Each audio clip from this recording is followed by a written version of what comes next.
In the episode Making Waves, Mr. Krabs desperately needs a vacation away from the Chum Bucket's madness, which makes sense. I mean, he has to deal with Plankton doing all sorts of ridiculous stuff all year long, so he sets off on a luxury sea cruise, only to discover that Plankton has also booked the exact same trip. And worst of all, they're actually forced to share a cabin due to there being a mix-up on the cruise. As Mr. Krabs explores trying to find his room, the episode greets fans with a gallery of background Easter eggs, and they're all really cool. Like, for instance, a wanted poster on the bottom floor right here features a very rare character, none other than Iron Eye, one of Mr. Krabs' old Navy buddies from the season 4 episode Shell of a Man. Iron Eye hasn't been seen since that 2005 episode, where he was a part of Mr. Krabs' Tough Guy reunion. In that story, SpongeBob, disguised inside Krabs' molted shell, met Iron Eye at a Navy reunion, where Iron Eye did this to Mr. Krabs, or well, I guess he technically did it to SpongeBob. Fire the torpedoes!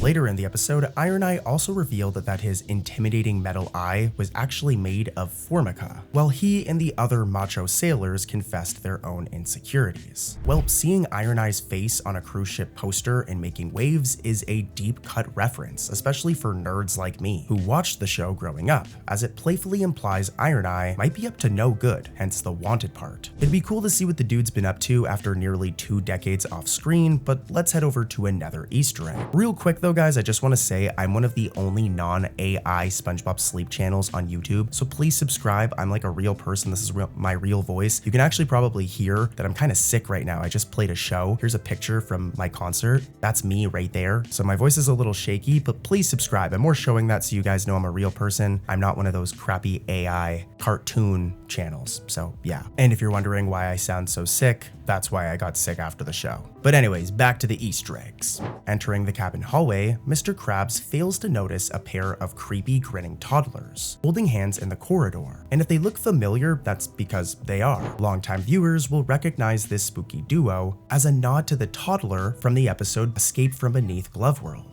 In that season 12 episode, SpongeBob and Patrick encountered a little boy, notably the youngest inmate in Gloveworld's underground jail, who kept wandering off and leading them on a chaotic chase throughout the crazy theme park.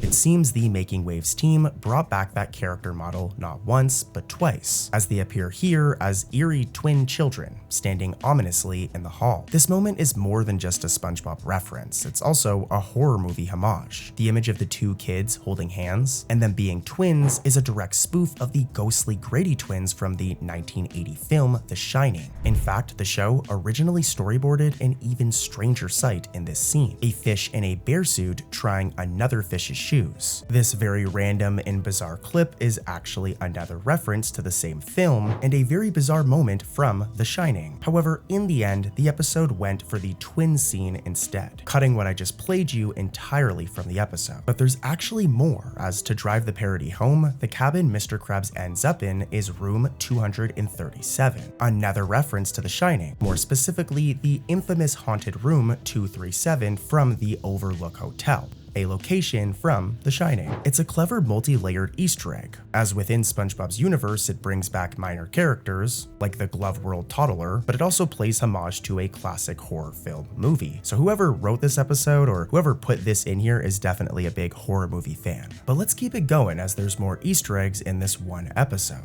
Once Mr. Krabs and Plankton realize that they must share a cabin, both of their worst nightmares, they spend the cruise trying to one-up each other in various shipboard activities. This montage is packed with quick cameos. For example, at one point, the rivals hit the pool, and as Mr. Krabs wipes out at the end of a wild water slide ride, dragging Plankton along with him, let's take a closer look at the poolside crowd. As if we zoom in right here, we'll notice Squilliam Fancy Son, Squidward's wealthy, rich arch rival, lounging luxuriously by the pool, which is very fitting. You all probably know who this is, but for the few of you who don't, Squilliam hasn't appeared physically in the main series for years, with his last major appearance being all the way back in season 7. So seeing his distinctive unibrow in the background of this shot is a treat. For those who don't remember him though, let me jog your memory. Here's a clip of him from his most infamous episode, Band Geeks. Squilliam Fancy Son from band class? I hear you're playing the cash register now. Yeah, that guy. And honestly, he needs to appear again. I think he does actually in season 16. But for now, let's stay on track of this episode making waves because I've got even more Easter eggs. As later, when Mr. Krabs and Plankton attend the ship's dance club party, yet another veteran character makes a subtle comeback. In the throbbing neon atmosphere, we can see a DJ Fish spinning records in the background. This guy right here, I'm zooming in, and older fans will actually recognize him as the DJ from the Thug Tug scene in the original 2004 SpongeBob SquarePants movie. DJ, time for the test.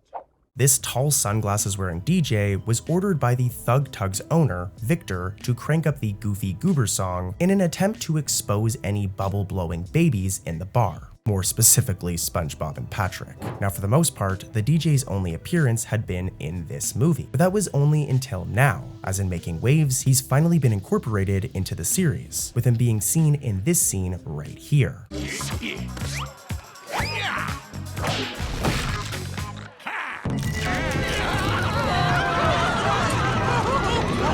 It's a blink and you'll miss it Easter egg, as he's only seen briefly when Mr. Krabs and Plankton hit the dance floor, but it's a satisfying one, as it turns out the Thug Tug DJ has found a new job. He's got a new gig. Now here's the thing with this episode. Not every planned reference made it to air. For example, Making Waves had a particularly dark visual gag that got cut during production. In an earlier storyboard, Krabs and Plankton's rivalry escalated to them riding on firework rockets, which ultimately crashed into a family on deck.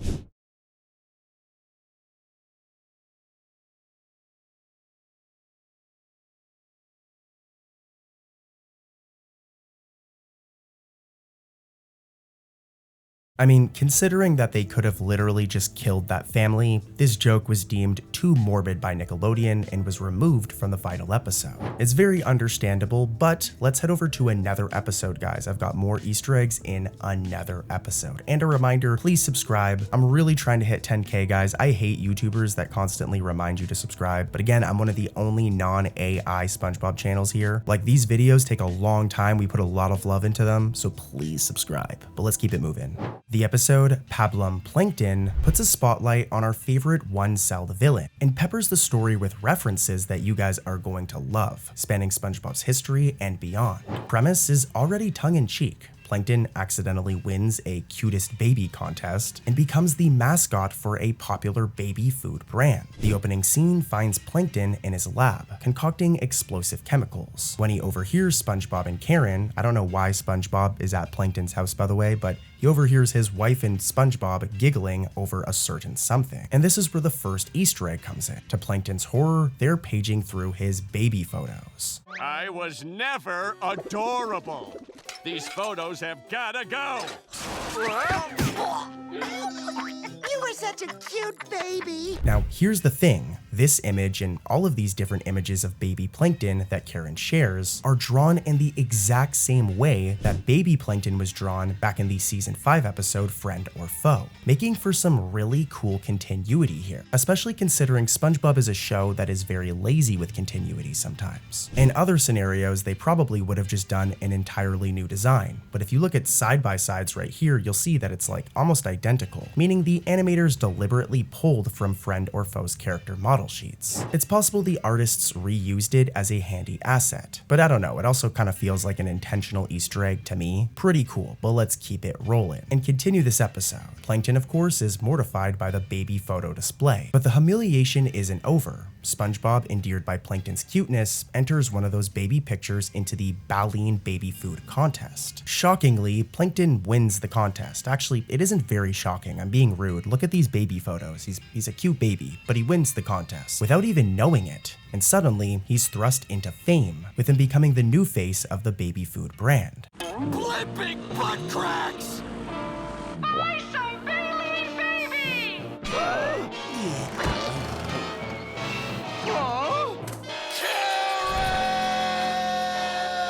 Now eventually, when SpongeBob and Plankton arrive at the contest awards ceremony, we get a look at the event's host, and it's a familiar character that's gone through a bit of a character redesign. This right here is the announcer fish. Longtime viewers should be able to recognize this character, but you might not be able to due to the character redesign. But to jog your memory, he's the same unnamed announcer who's popped up whenever Bikini Bottom holds a competition or an event. From the Goo Lagoon surfing contest in ripped pants, There goes SpongeBob!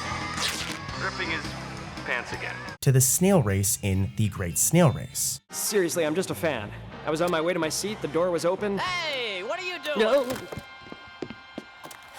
Sorry about that, folks. However, observant fans also noticed this character design had been updated. In the earlier seasons, as you just saw, the announcer fish was a short, lilac-colored fish with black hair, and he'd wear this outfit as you can see here. But in Pablum Plankton, he appears taller and is a completely different color. He's like light green now, sporting a gray suit and a purple tie. The announcer fish declares Plankton the winner of the cutest baby contest and hands over an enormous prize check, $1 jillion. But yeah, this was a fun fact I kind of wanted to point out here, that they completely changed the fish's design. Here's a side-by-side, and I don't know why they did it, but they did it. Keeping it going though, becoming a baby food mascot is a dream come true for Mr. Krabs. However, it's a nightmare for Plankton. This leads to a brilliant series of references to Plankton's long-standing fear of whales.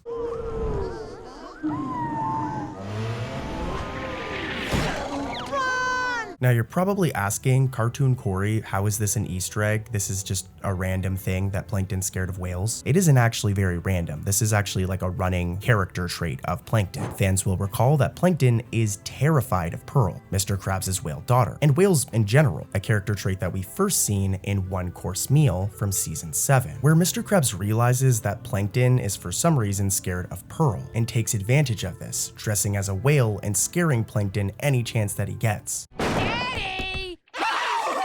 Call off your daughter, Krabs! Call her off! Stay back, whale! I'm privy to what you do to organisms like me. I've seen those documentaries! This also happened in the episode Plankton's Intern. In this one, Pearl actually interned at the Chum Bucket, and Plankton spent the whole time just tweaking out, convinced that she wanted to eat him. And this in itself, by the way, is an Easter egg, as in like real life, whales eat Plankton. That's why Plankton's so terrified of her, is like, that's just how it goes in real life. If you're a plankton, whales are going to eat you. So this is a fun little like real life gag right here. Not a real life gag, but you know what I mean. This is a scientific joke right here. But yeah, in Pablum Plankton, this entire thing is referenced. For example, once Plankton realizes his face is on a baby food jar for whale consumption, he's horrified in this scene right here. Baleen baby food is made of 100% Gold? What the heck is gold? Plankton! One other thing I noticed during this episode, by the way, is that a very rare character makes another reappearance. And it takes place when Plankton's at the grocery store. As if we look over here and we zoom in, we can see that Squilliam Fancy Son makes another cameo. Lately, a lot of his appearances have been more background ones, and they're very blink and you'll miss it, where it's not like he has any dialogue, he's just literally chilling right there in the background. But yeah, it's cool to see him again, and like I said, I want him to have like a full-on episode soon. But as this episode continues, eventually, Plankton's anxiety drives him to sabotage. In a very dramatic and darkly funny turn, he steals all of the different baby baleen mascots and toys and drags them out to the desert to bury them, hoping to free himself from the contract. And it's here that this episode drops one of its wild Easter eggs or references, and it's especially weird because it's a joke that only an adult viewer would catch. As SpongeBob and Plankton dig a grave for all of the different toys, you can see in the background a striped RV with 2 lawn chairs set up beside it, an unmistakable recreation of the makeshift desert lab from the TV drama Breaking Bad. The RV's coloring and placement, plus the folding chairs, make this reference crystal clear. It's an edgy nod to a very non-kid-friendly TV show, but also just saying Breaking Bad is one of the best shows I've ever watched, so I guess it's pretty cool to see it. Moving from Bikini Bottom to the bonkers world of the Patrick Star Show, the episode Patathon serves up Easter eggs in rapid fire.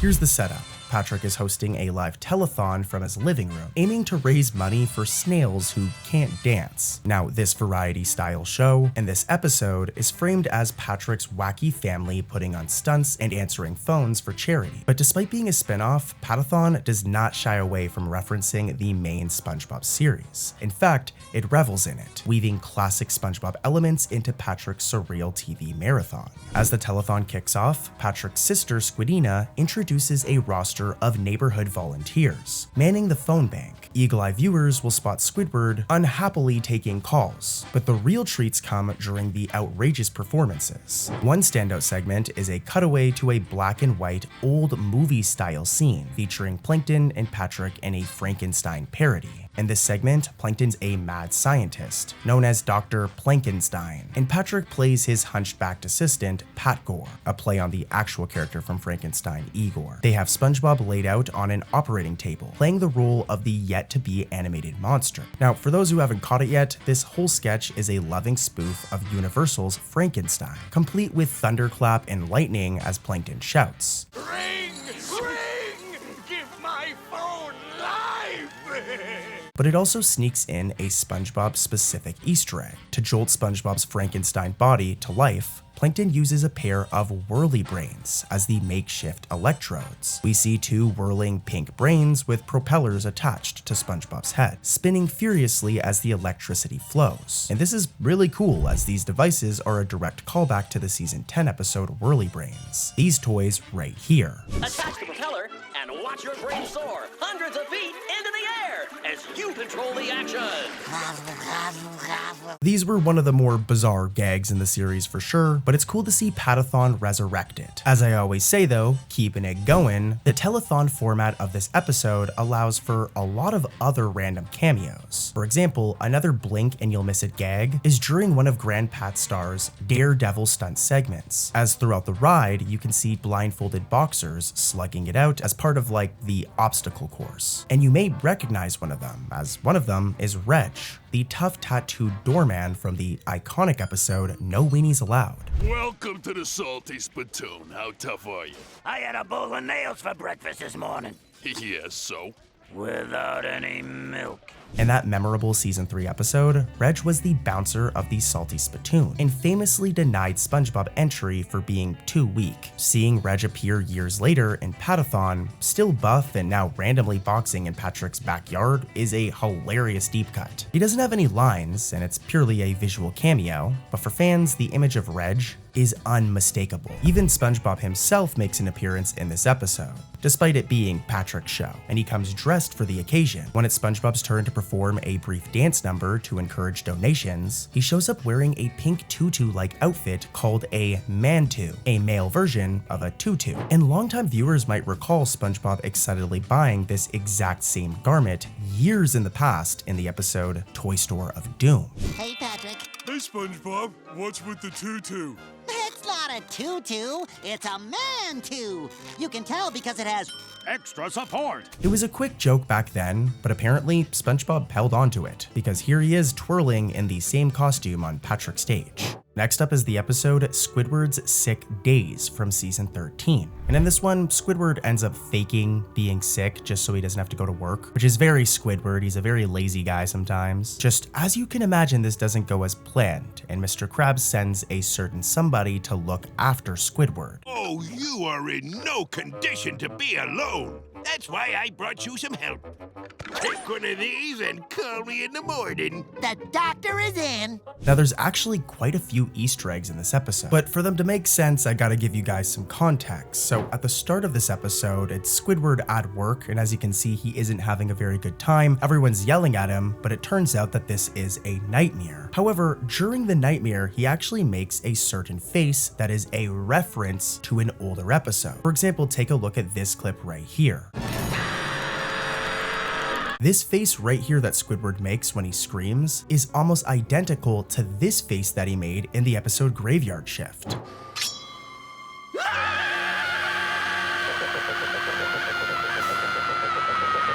The sash ringing! The flash singing! The bash pinging! The hair slinging slasher! Here's a side-by-side, and let me know in the comments. I think that this was a pretty clear reference, or maybe it was just a happy accident. But either way, it's really cool. And if we fast forward a little bit, we'll get to this scene in the episode where Squidward is fantasizing about the perfect day, which includes him diving into a beautiful waterfront, jumping off of a waterfall, and along the way, we see his favorite snack. These right here are bonbons, and this is another reference. This bonbon snack first appeared in the episode Good Neighbors during this scene right here, and they're actually one of Squidward's favorite snacks. They're more of like a luxury treat, it seems. This is gonna be a heavenly day. Oh, I almost forgot. Bonbons. Hello there, heaven's little wonder. So yeah, it's cool to see them in Squidward's daydream. He really likes bonbons. I wanna try a bonbon right now. But before I can do that, I gotta finish this video, so let's do some more Easter eggs from this episode. Well, before an Easter egg, here's a very weird fun fact I found out while researching this video, and that's that in the original storyboards for this episode, SpongeBob was going to paint a painting and give it to Squidward, and it was going to feature SpongeBob and Squidward standing behind a heart of love. Now this was drawn by storyboard revisionist Dylan Houston King, and when he posted it on Instagram, he included a certain tag, that being SquidBob, which is actually a reference to the character shipping of SpongeBob and Squidward, which pretty much features SpongeBob and Squidward in a romantic relationship. So I'm just pointing out that one of these storyboard artists literally referenced this, not in the show, but on their personal Instagram. So I thought I'd point that out. It's kind of funny. But back to the Easter eggs, as throughout this episode, SpongeBob helps, quote unquote helps. He doesn't really do a good job, but he tries to help Squidward feel better. And by the end of the episode, when he returns to work, Squidward goes through a bit of a transformation, as look.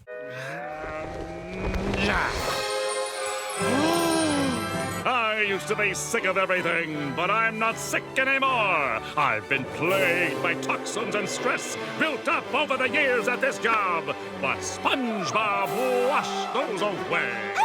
As you can see, Handsome Squidward makes a reappearance in this episode. Handsome Squidward first appeared back in the episode The Two Faces of Squidward, where his face got all messed up and then he became beautiful. He actually looks very handsome. And it seems that the animators or writers intentionally referenced this at the ending of this episode. And there's actually a nice touch here, as this is like a double entendre, all right? This is like a double Easter egg. As if you look, Handsome Squidward has long blonde hair. And this itself is a callback to another episode of the original Fry Code, where Squidward had long hair in the past until he lost it on the day that Jim quit working at the Krusty Krab. So yeah, 2 references in one, and that's really, really cool. One last fact I'm gonna mention before we wrap up this episode is that there's some reused audio here, as Patrick's scream when he falls from the window is actually reused from the episode Farmer Bob. Here's a side-by-side, here's the scream from Squidward's Sick Days. Now to get rid of the other monkey on my back. And here's the scream from Farmer Bob. And as you can see, they reused the same scream. It's not a big deal, but yeah, let's keep it moving. More Easter eggs. The episode SpongeBob Trash Pants turns a simple beach cleanup into a high-speed spectacle, brimming with references to SpongeBob's past. The episode finds SpongeBob volunteering to rid Goo Lagoon, Bikini Bottom's beach, of litter. And in doing so, he essentially becomes a one-sponge sanitation army, complete with a snappy uniform. Trash, trash, everywhere trash. Picking up flotsam and jetsam.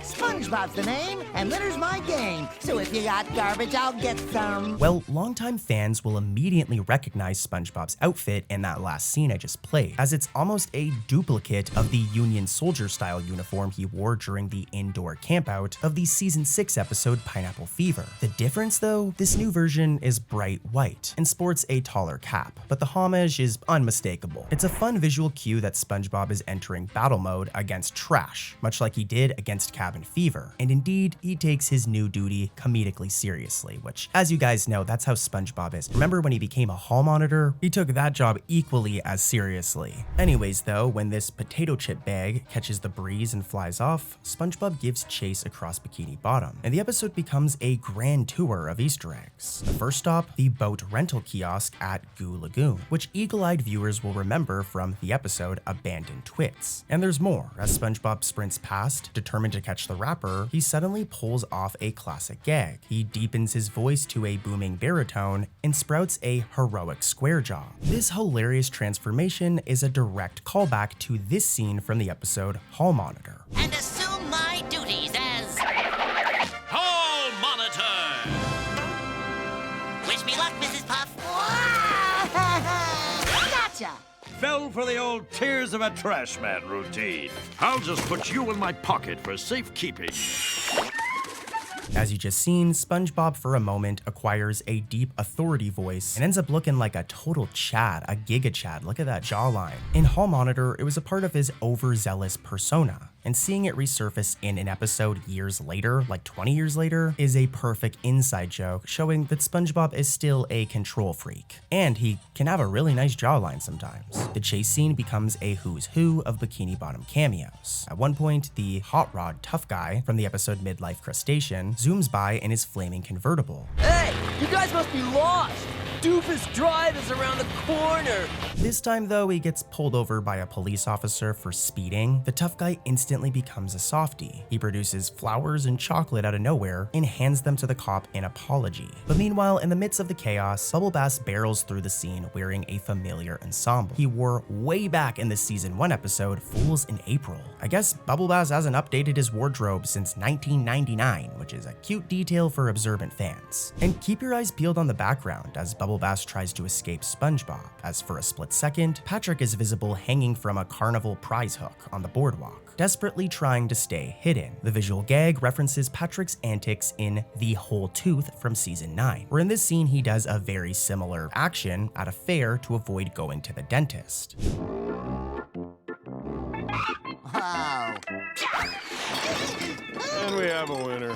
Thank you. Oh, darn it. It's a tiny detail, but it rewards viewers who catch the parallel Patrick once again hooked at a fair. But guess what, guys? We're still not done. There's more, and there's a lot more. As SpongeBob's pursuit takes him through town, the animators populate the streets with old establishments we've seen in prior episodes. We pass by mattresses and then some, and if this store looks familiar, it's because we've seen it before. It's the exact same store from the old school episode The Lost Mattress, where SpongeBob and friends bought a new bed for Mr. Krabs. Next is Martha's Craft Zone, which again, we haven't seen it for a while. The last time we seen it was in the episode Have You Seen This Snail, when SpongeBob gathered supplies to make Missing Gary posters. And then, in a triple whammy, we see Weenie Hut Juniors, the Pizza Pie Hole, and Taco Sombrero. Now I'm hungry, but this is the trio of fast food joints where SpongeBob tried working at when he got fired in the episode SpongeBob, You're Fired. Seeing all these locations on one boardwalk is like a mini SpongeBob map of memories, cleverly inserted without fanfare. They establish Bikini Bottom's continuity, as all of these places still exist and are open for business, even as SpongeBob rushes by on his mission.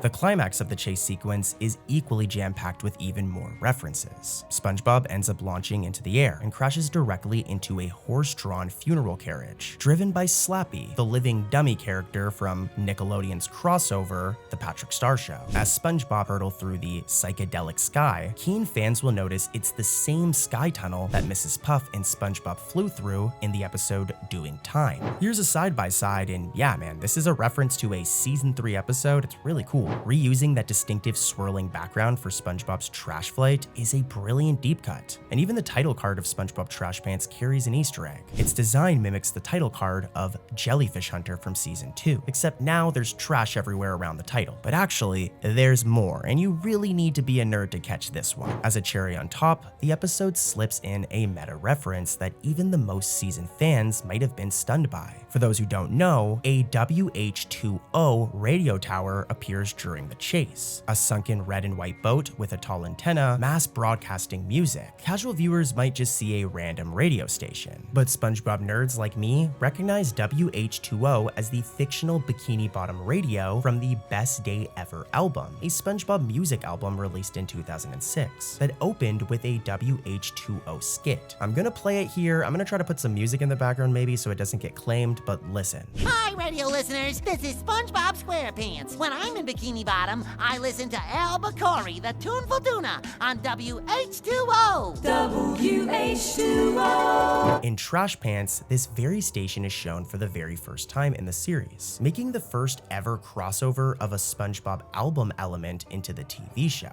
On the other side of the station is text proudly declaring nothing but Chase music since 2006, a cheeky reference to the album's release year and the jaunty Chase music it featured. It's an Easter egg that nobody saw coming, not even me, breaking the wall between SpongeBob music and cartoon canon. And with that, SpongeBob Trash Pants cements itself as a treasure trove of inside jokes. An episode that, much like SpongeBob's trusty uniform, stitches the old and new together in one entertaining package. In the episode Landro Madness, SpongeBob and Squidward take a mundane errand, washing clothes at the laundromat, and turn it into a wacky monster movie that gleefully cleans up on references. The episode brings back the wash, the same Bikini Bottom laundromat that Mr. Krabs, SpongeBob, and Patrick visited during their night out in Midlife Crustacean. Hello, gang. SpongeBob's back. Let's party! Any part in the store? Wait a minute. This is a laundromat. I guess the writers in season 16 really like this episode, Midlife Crustacean. It's a good episode, man. Remember when Mr. Krabs stole his own mom's underwear? That's a story for another day, but let's keep it moving. Die Hard fans will remember that in that season 3 episode, the trio's big evening of fun ended up turning into doing laundry at the wash. As you guys have seen in my more recent videos, and even in this one, this seems to be a big trend in recent seasons, is them taking locations or characters from older episodes and making them a part of the world of SpongeBob instead of them just being one-off locations. For example, this wash place was just a one-off location in Midlife Crustacean, so it's cool that they're making it like a part of the lore. But let's keep it moving. As the episode progresses, and after an intense cycle, SpongeBob triumphantly presents Rube's freshly cleaned hat, and in that moment, he strikes a familiar pose. His face is the spitting image of the goofy, anticipatory grin he showed in the Krusty Krab training video episode, when waiting for the narrator to reveal the secret formula. It's the same wide-eyed, toothy face full of excitement, and fans of that classic training spoof will instantly recall SpongeBob quivering with that exact same expression. Here's a side-by-side, and yeah, like you can see it. This is a really cool reference, but of course I've got more. The mundane soon turns monstrous as an overloaded washing machine comes to life, assembling itself into a sudsy giant. Informing its body, it grabs odds and ends from around the laundromat, and one of those items had SpongeBob fans cheering: Patrick's high-heeled boots. Oh yeah. The washing machine yanks a pair of women's stiletto boots, and we see that they're the exact same that Patrick donned in this iconic scene from the original SpongeBob SquarePants movie.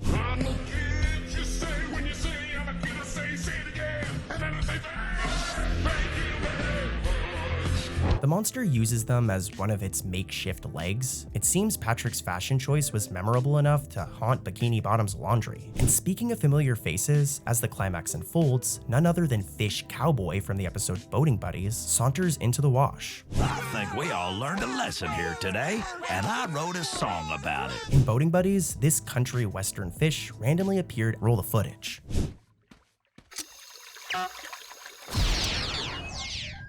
I never will understand these city folk. Landro Madness brings him back for an encore, as at the end, as everyone celebrates defeating the laundry monster, this cowboy strums a guitar and sings a twangy tune called Wash and Dry. It's the same character and same gag, now hilariously repurposed for a laundromat victory song. It's an Easter egg that could easily fly under the radar, but for those who remember the random cowboy singer, it's a really cool surprise to see him return. It's random, but it's really cool. Finally though, the showrunners couldn't resist one more tongue-in-cheek reference. Throughout the episode, a bright orange and blue detergent box is visible right here, and its design and color scheme are unmistakingly evoking from the famous Tide laundry detergent brand. And I mean, come on, this one's obvious.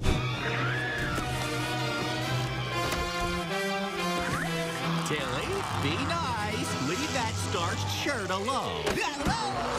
By the end of this episode, the laundromat is saved, Squidward's shirt is clean, albeit with some battle scars, and the audience is left marveling at how many jokes and references were put in this episode. I mean, from bringing back the wash, an old location we haven't seen in years, to referencing SpongeBob's first movie, Landro Madness is a great episode with lots of nostalgia. In the episode Near Mint Plankton, Plankton concocts a new scheme by shrinking down and disguising himself as a collectible figurine. And why? You guys know why. He wants to snag one of those delicious Krabby Patties without Mr. Krabs noticing. Very clever, Plankton. Instead though, he ends up in the clutches of Bubble Bass, who is an avid collector of limited edition superhero memorabilia. This guy is obsessed. And we're gonna get into the Easter eggs, but I gotta say, I do like how they changed Bubble Bass's character over the years. Originally, he was just this rude dude who liked pickles, but they've kind of turned him into the nerdy character who's obsessed with nerd stuff. Anyways though, this episode's premise naturally sets the stage for a literal treasure trove of different SpongeBob nostalgia and Easter eggs. For example, when Mr. Krabs cashes in on the collector craze by selling special edition Krabby Patties, the varieties on offer are a delightful deep cut from the season 9 episode Munity on the Krusty. In that earlier episode, it's actually really old now, from like 2015 I think, but in this episode, SpongeBob introduced novelty patties like the Hattie Patty, a Krabby Patty that you wear as a hat. There's also the Chatty Patty, a talking patty for teens, and the Bratty Patty, a kitty patty with a backwards baseball cap. And he's the man who brought you the double Krabby Patty, and the Krabby Patty with cheese, and the Bratty Patty for kids. This patty's stealing my style. I'm the only one who's allowed to wear a backwards baseball cap, guys. Come on. Surely enough though, Near Mint Plankton shows Bubble Bass proudly adding a new pickle patty to his collection, right alongside his Chatty, Hattie, and Bratty patties. The very same whimsical burgers first seen during Munity on the Krusty. This is a clever callback that rewards eagle-eyed fans. And even Bubble Bass's line, "I'll place it next to my Chatty, Fatty, and Bratty patties," directly references those legendary novelties. It's not like they just showed them, he literally refers to them by name, so we know this is an Easter egg. But let's keep it moving, as Bubble Bass's basement itself is a shrine to SpongeBob lore. Viewers can spot a statue of SpongeBob dressed as a certain superhero. Take a look at this clip from the episode Mermaid Man and Barnacle Boy 5, more specifically the superhero that SpongeBob turns into. This guy right here is the Quickster, and we haven't really seen him since Mermaid Man and Barnacle Boy 5. We've seen some of the other superheroes in this episode. For example, in Mermaid Man and Barnacle Boy 5, Sandy dresses up as Miss Appear, another superhero that can turn invisible. But we've actually seen Miss Appear a couple of times since then. For example, in the episode Delivery of Doom, or in the episode Appointment TV, as you can see here. But the Quickster, we haven't seen this character for a long time, but that all changed in Near Mint Plankton, as look, amongst Bubble Bass's collectibles, there's this statue of SpongeBob dressed up as the Quickster. This blink and you'll miss it background gag firmly anchors the episode in SpongeBob's wider universe. And who knows, maybe we'll see the Quickster again in the future. I would love to see another episode where they all dress up as superheroes, but I've got more, and the Easter eggs are gonna get even crazier as we go. That way, if you guys are still awake, you haven't fallen asleep yet, at least I can keep you guys entertained. But you should be asleep already, bro. What are you doing? You got work or school tomorrow. Go to sleep. I love you. I'm trying to support you here. But anyways, here's the next episode. The episode Heart of Garbage, another one from season 16, plunges Bikini Bottom into dystopian chaos when Squidward's home becomes ground zero for an ever-growing mountain of trash. Ew. Like, look at this. I can smell it from here. It reminds me of SpongeBob's breath back in the episode Something Smells. It also reminds me of something else, but we'll get to that in a moment. In a storyline that is part parody, part homage, Squidward accidentally angers the garbage men and ends up literally trapped in garbage for 6 months. The trash goes in the truck, not on my lawn. Just put the garbage where it's supposed to go. Dude, imagine being trapped in garbage for that long. Oh my God. Just imagine how bad Squidward smells right now. But more importantly, guys, this is actually a reference to something. This riffs on Joseph Conrad's Heart of Darkness and its famous film adaptation, Apocalypse Now. The entire episode functions as a playful underwater echo of that classic tale. And I mean, just look at the plot. SpongeBob and Patrick must venture through a garbage jungle to find Squidward, much like Marlowe taking a journey upriver to find Kurtz. You made it this far, but you still must pass the booby traps up ahead. Please!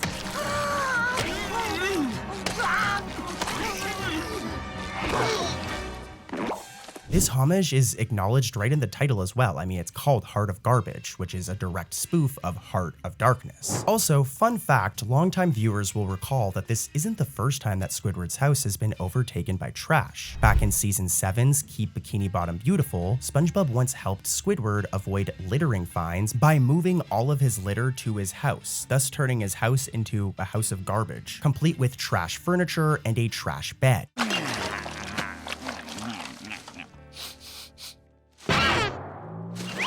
I don't think that bed would be very comfy, guys. Like right now, you're probably in bed watching this video. Imagine if you were in that garbage bed, you would not be getting any sleep. But anyways, Heart of Garbage hilariously encapsulates that concept. But instead of a one-off slight gag, the entire interior of Squidward's real house becomes a sprawling garbage labyrinth that SpongeBob and Patrick have to navigate. The episode Go Fetch stands out in SpongeBob history as the first fully CGI animated episode of the series, and it uses unique visuals to drive into a simple, sweet adventure. Gary's favorite red ball bounces into a deep, monster-filled trench, and SpongeBob loyally plunges in after it.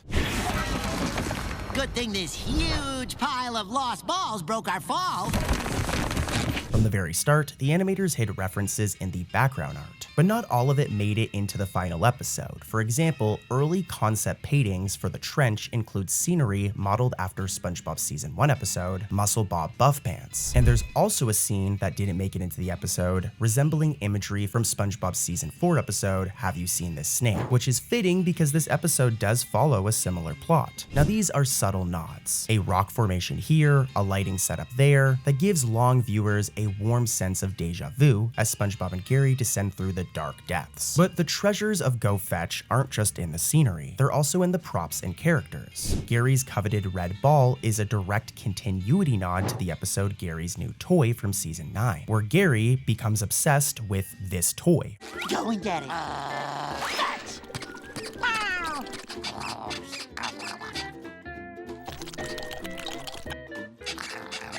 As you can see, this ball is very similar to the one in Go Fetch. In fact, the ball here is actually identical to the one to that episode, down to its color and pattern. Seeing Gary refuse to give up on his toy is extra rewarding if you recall how much the snail loved his bouncy ball back in Gary's New Toy. The thing became obsessed with the toy. I don't know why I just called Gary a thing, but he was obsessed with that ball. And there's more. As SpongeBob chases Gary's ball deeper, they encounter a ghostly translucent fish lurking in the abyss. And if you're a true SpongeBob fan, you'll recognize the design, as it bears a striking resemblance to a quirky character from the SpongeBob SquarePants movie. In the movie, a similarly transparent floater appears during the trench scene, and here that design resurfaces as if the film and show have converged. It's a blink and you'll miss it cameo, but a thrilling one, to be honest. It's really cool to see a reference to that OG 2004 SpongeBob movie. If you haven't watched that, seriously go watch it, it's really good. Now, despite being a modern technical showpiece, like this is the first episode in 3D animation, and hopefully it's the last. I like 2D SpongeBob, but this one still feels almost nostalgic in spirit. It even includes a gentle tribute to the late Steven Hillenburg's storytelling style, mostly visual, adventurous, and guided by music and expression, and all without saying a word. So really good episode, and I've got more. Let's head over to more Easter eggs in this next episode. As a 2-part Halloween special, the Haunted Bucket overflows with spooky fun and callbacks to SpongeBob's own haunted history. The episode's setup sees SpongeBob, Patrick, and Squidward entering the Chum Bucket on Halloween night, only for Plankton's latest evil gadget to malfunction and rip open a portal to a ghostly underworld. Why are they dressed like cowboys? Well, I bought the Chum Bucket cheap because it was built on an ancient cowboy burial ground. What follows is a cascade of visual gags and references that will make any longtime fan cackle like the Flying Dutchman. In fact, speaking of the Dutchman, Squidward shows up to Mr. Krabs' Halloween party wearing his old Flying Dutchman costume. And if it looks familiar, it's because it's from this scene I'm about to play from the episode Scaredy Pants. Roll the clip. I've come for your pickle. Here's a side-by-side, and yeah, he's wearing the exact same costume, and I love this, man. Like, this episode is season 16, so it came out in 2025. Scaredy Pants came out in the early 2000s, so whoever wrote this episode or this gag, they did their research. You know, I wonder if Squidward dresses up as the Flying Dutchman every year, and if he does, it's kind of funny, because this is the same dude who put Squidward down the Fly of Despair. This happened in the episode Shanghai, and just look, poor Squidward. Actually, maybe he's dressing up as him so that doesn't happen again. But anyways, once the real haunting begins in this episode, SpongeBob himself ends up transformed into a special form. And keen-eyed viewers will notice that it's the same look he sported in season 7's The Curse of Bikini Bottom. In that episode, SpongeBob and Patrick were turned into transparent green ghosts by the Dutchman's curse. You're ghosts! Ooh. We're ghosts! Yay! This isn't really working out the way I imagined. The haunted bucket gives SpongeBob a similar ghostly appearance when he accidentally gets zapped by Plankton's machine, echoing the previous episode I just mentioned. Meanwhile, SpongeBob and Patrick's choice of Halloween costumes is also a deep cut in itself. Take a look. We're going as a simul! Uh-oh. I think we're both rear ends. As you just seen, SpongeBob and Patrick dress up as a two-person horse. This silly getup actually resembles Patrick's own horse alter ego from the episode Pat the Horse, in which Patrick pretended to be a horse for literally a whole episode. Like, I'm not lying. Take a look at this clip. Calm down, buddy. I don't want to lose you again.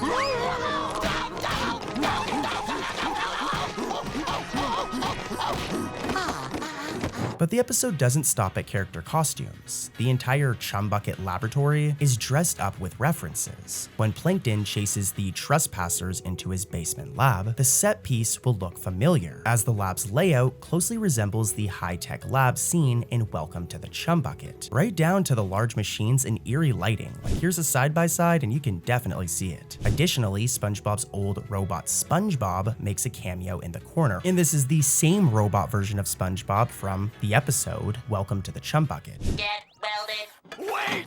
I command you, make me a Krabby Patty! There's another Easter egg during that same Plankton laboratory scene, with the animators even throwing in a transmogrifter device from the episode The Algae's Always Greener, another infamous Plankton invention that swapped his life with Mr. Krabs. It's sitting amongst the junk in the lab, and it's a blink and you'll miss it type of Easter egg for sharp viewers who recall that life-switching remote control. These background details firmly root the haunted bucket in SpongeBob's lore, making the Chum Bucket feel like a haunted museum of Plankton's past schemes. I love it. And there's more. At one point, Plankton frantically brainstorms how to stop the rampaging ghosts he's unleashed and muses that he needs something absorbent yet porous. Does that sound familiar to you guys? Well, it's an obvious nod to the SpongeBob theme song, where it says absorbent in yellow and porous is he. It's a clever fourth wall poke that suggests Plankton knows exactly who can save the day. All we need now is something to contain those ghosts.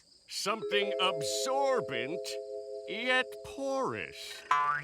Oh. Even the trick-or-treating montage is loaded with Easter eggs. For example, who remembers the character Kenny the Cat? He appeared in literally the episode called Kenny the Cat, and take a look at this clip. He was an interesting character. But down here, I'm someone special, someone who can make people happy. And if making the world a happier place makes me a criminal, then lock me up and sew away the key. This is how Kenny the Cat looks. And remember this as it's important. If we go back to that trick-or-treating montage scene, look. Hello?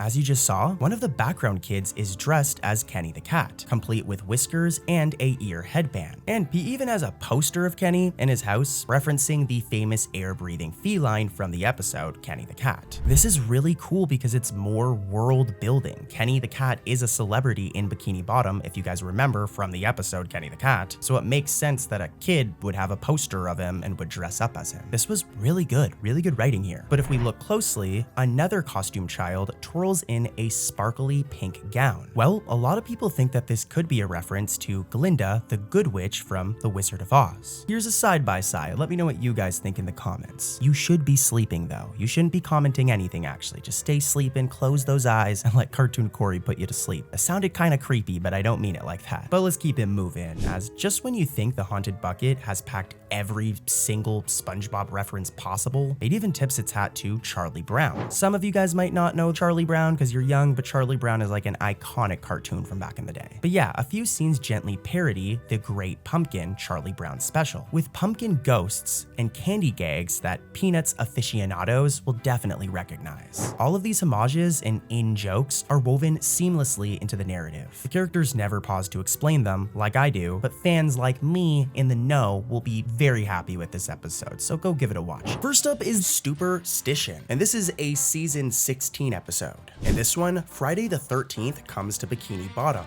And as you guys know, Friday the 13th is the day where everybody is supposed to get bad luck. It's a superstition, and Mr. Krabs is terrified of this.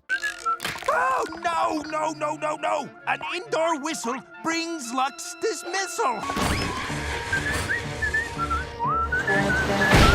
Yeah, Mr. Krabs needs to take a chill pill. Like, this guy is just, he's too much sometimes. Like, imagine Mr. Krabs being your boss. Not only do you have to deal with this type of nonsense, but also, this dude barely even pays SpongeBob, and as we've seen in previous episodes, SpongeBob barely gets any time off of work. This episode just came out, so I don't want to spoil it, so let's get right into the Easter egg. I'm gonna play the clip, and let's see if you guys can find it. Ahoy, Mr. Krabs!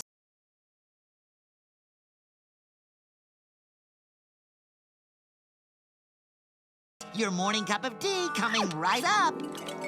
I imagine that a lot of you guys missed it, so let me explain, right? You know how it was going on before about Mr. Krabs being a lame boss? Well, if we rewind all the way back to the episode Stuck on the Roof, despite being a terrible boss over the years, we see that Mr. Krabs has this #1 boss mug right here. This thing right here, I'm highlighting it. But yeah, it's been quite some time since we've seen this mug. It only appeared in this episode Stuck on the Roof, which is a season 11 episode, so it's pretty old by now. However, the mug randomly appeared in the form of an Easter egg in this episode we're talking about, Superstition. Here's a side-by-side, and yeah, that's a really cool Easter egg. Also, it kind of shows you how long it's been since season 11. We used to refer to SpongeBob season 11 as modern SpongeBob, but it's 10 years old now. So if you really think about it, these episodes like Stuck on the Roof are starting to become quote-unquote classics, but yeah. Okay, so let's talk about the season 16 episode, Pardon My Wand, as this episode has a ton of Easter eggs and they're all really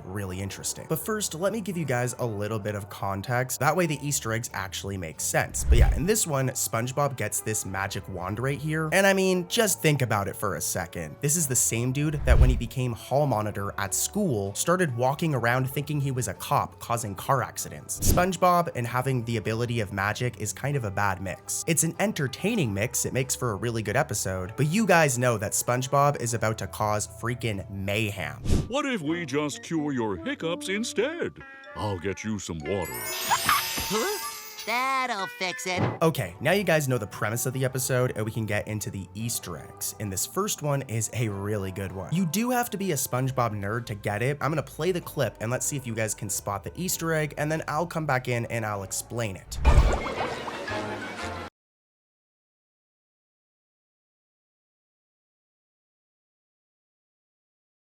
Okay, so who remembers the episode Hocus Pocus? This episode is like nearly 20 years old. It came out in 2007 in season 4. And in this episode, we were introduced to this place, the 1942 Wizard Street. And we were also introduced to Mr. Magic. But what if I told you that you could change all that with the magic of magic?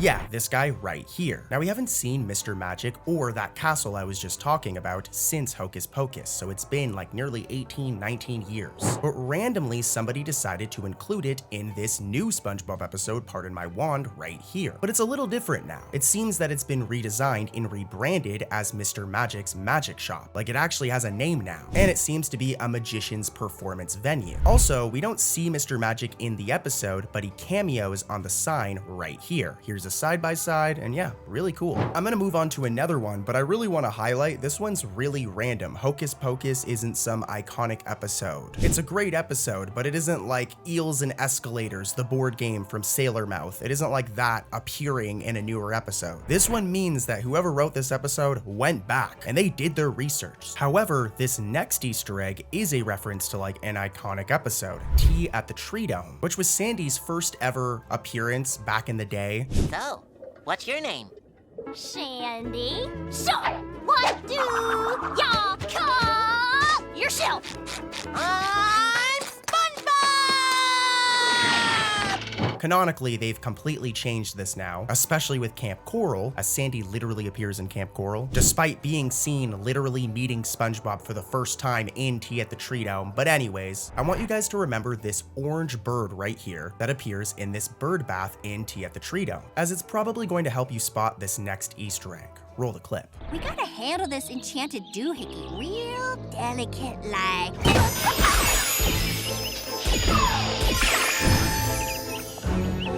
Yeah, this cutie reappears in Pardon My Wand for the first time in a long time. But it's really cool to see this character that's really never appeared since Tea at the Tree Dome reappear in this episode. It's very clearly a deliberate reference, and I freaking love these. Next up, we have the episode Day of the Living Dad Jokes. And this is a The Patrick Star Show episode, but the Easter egg here is really important, as it somewhat impacts SpongeBob lore. Just saying that, like SpongeBob lore sounds crazy, but it is a thing. But as you guys know, about a year ago, the Sandy Cheeks movie released on Netflix, a 3D animated film that was all about Sandy Cheeks, obviously, but it also introduced a ton of new characters from her family. Now, I've mentioned this in a previous video, but something that the SpongeBob creators have been doing lately is they've been bringing the SpongeBob universe together. So for example, characters introduced in their spin-off projects, so characters introduced in like the Patrick Star Show, or the Sandy Cheeks movie, or the Plankton movie, etc., they've been appearing in regular SpongeBob. And that's what we're going to be talking about here, as this episode marks the first time that we've ever gotten to see her relative, Paw Cheeks, this guy right here, who before this we've only ever seen him 3D animated, but in this episode it's the first time we get to see the character in traditional SpongeBob animation. So yeah, a quick one, but it's really cool, and roll the clip. Hey, Sandy, what does a bee use to comb his hair? Honeycomb! Yo, just saying before we continue, guys, if you're having fun, please consider subscribing. I'm really trying hard to hit 5K subscribers, and as you can see, we're really close. So if you're having fun and you're enjoying these videos, please subscribe. I've got tons more coming. But anyways, I'm gonna shut up and let's talk about this next Easter egg. Our next Easter egg can be found in the episode Whelk Attack, and it's pretty cool as it references one of my favorite older SpongeBob episodes, Suds. In this episode, a herd of large sea whelks invade Bikini Bottom, causing all sorts of problems.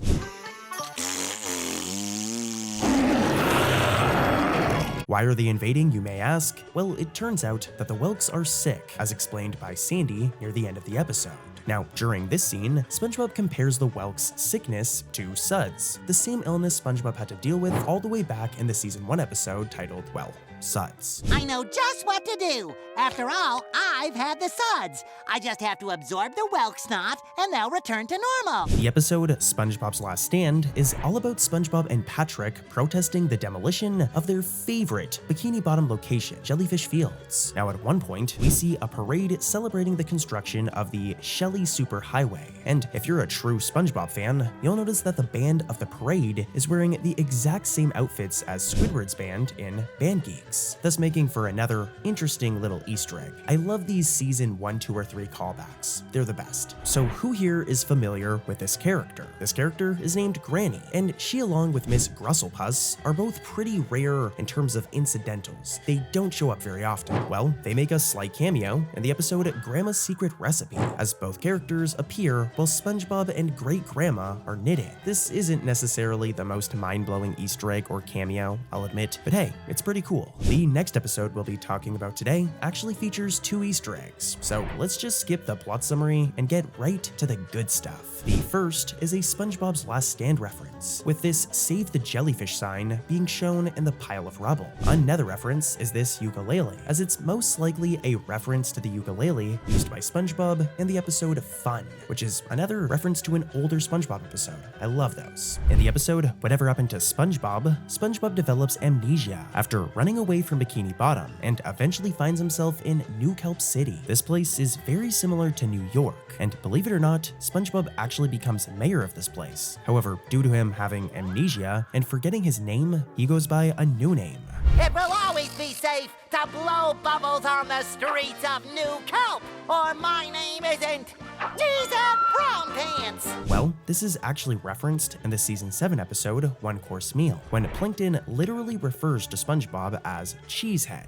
What you doing laying in the middle of the road? Go away, Cheesehead! Can't you see I'm trying to get run over? In the Season 6 episode, Krabby Road, Plankton creates an entire band just to steal the Krabby Patty secret formula. Now, it's a good episode with some great moments, and if we watch closely during the episode's opening, we can spot an interesting Season 3 Easter egg. In the episode No Weenies Allowed, SpongeBob struggles to get into a new bar called the Salty Spittoon due to it only accepting the toughest of the toughest fish. SpongeBob is forced to wait in line with some of these tough fish, but this isn't the last time we've seen them. In the opening of the Season 6 episode Krabby Road, they make their return, thus making for a fun little Season 3 reference. They're in jail now, so I wonder what they did. Our next Easter egg can be found in the episode Suction Cup Symphony. This episode is all about Squidward writing his very own symphony. Now, during this scene, just as Squidward finally finishes writing his song, he has the same look on his face that he had in the episode Squid's Day Off, during the scene where he locked himself inside his house. Oh, also, it isn't necessarily an Easter egg, I guess, but the fish playing the piano in this episode is actually the same fish that SpongeBob sits next to at Reef Cinema in the episode Something Smells.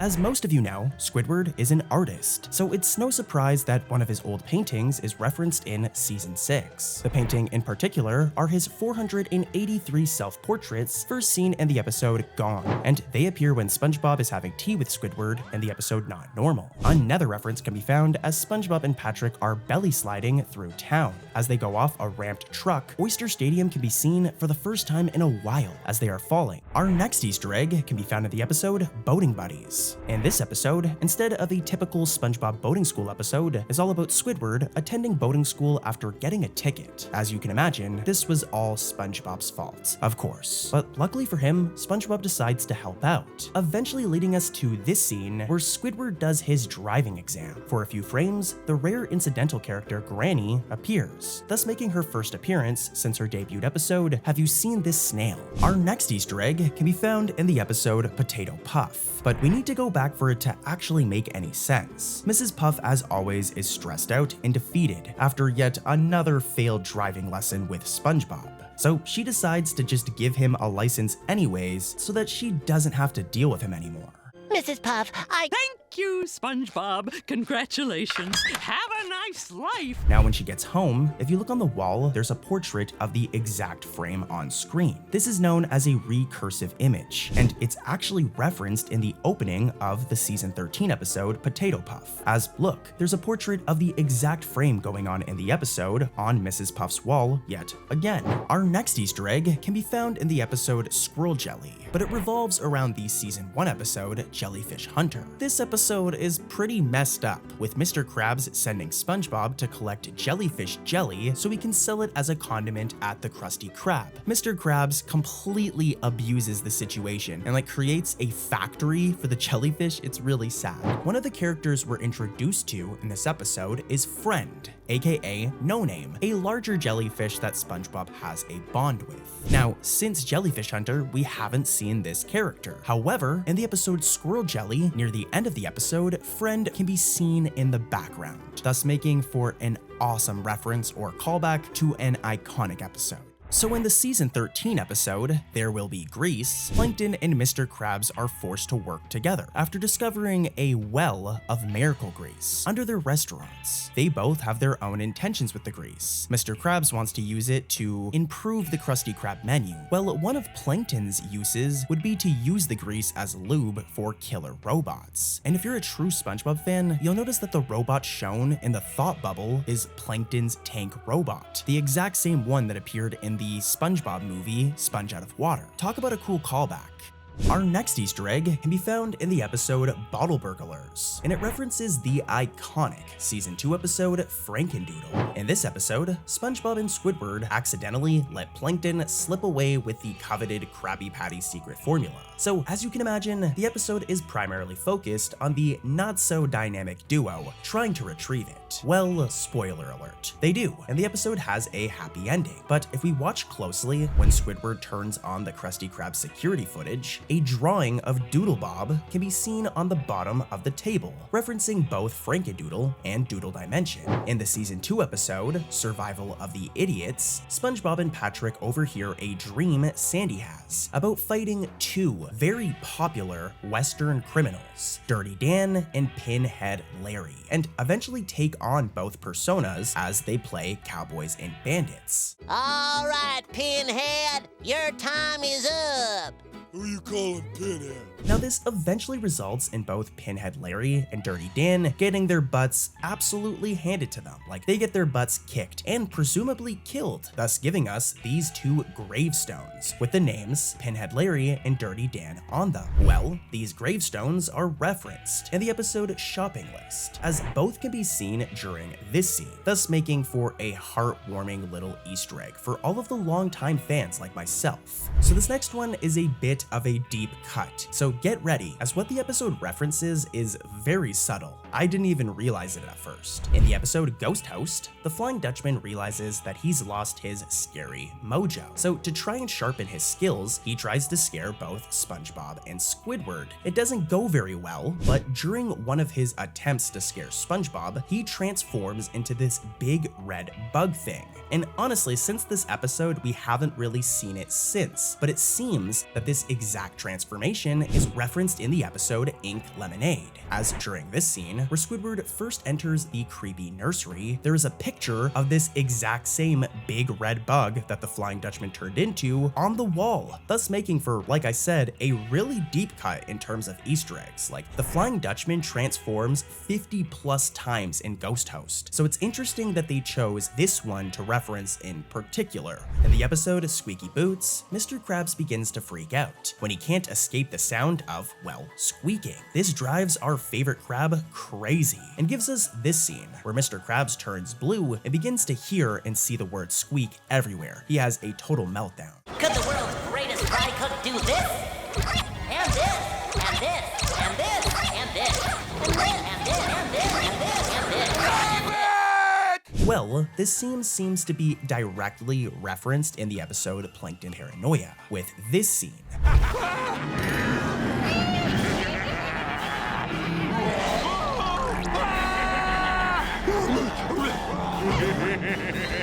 Instead of Mr. Krabs freaking out about hearing or seeing the word squeaks, he's tripping out over plankton. Something absolutely terrible happens in the season 4 episode, All That Glitters. SpongeBob breaks his favorite spatula, and as you can imagine, this really ruins SpongeBob's day.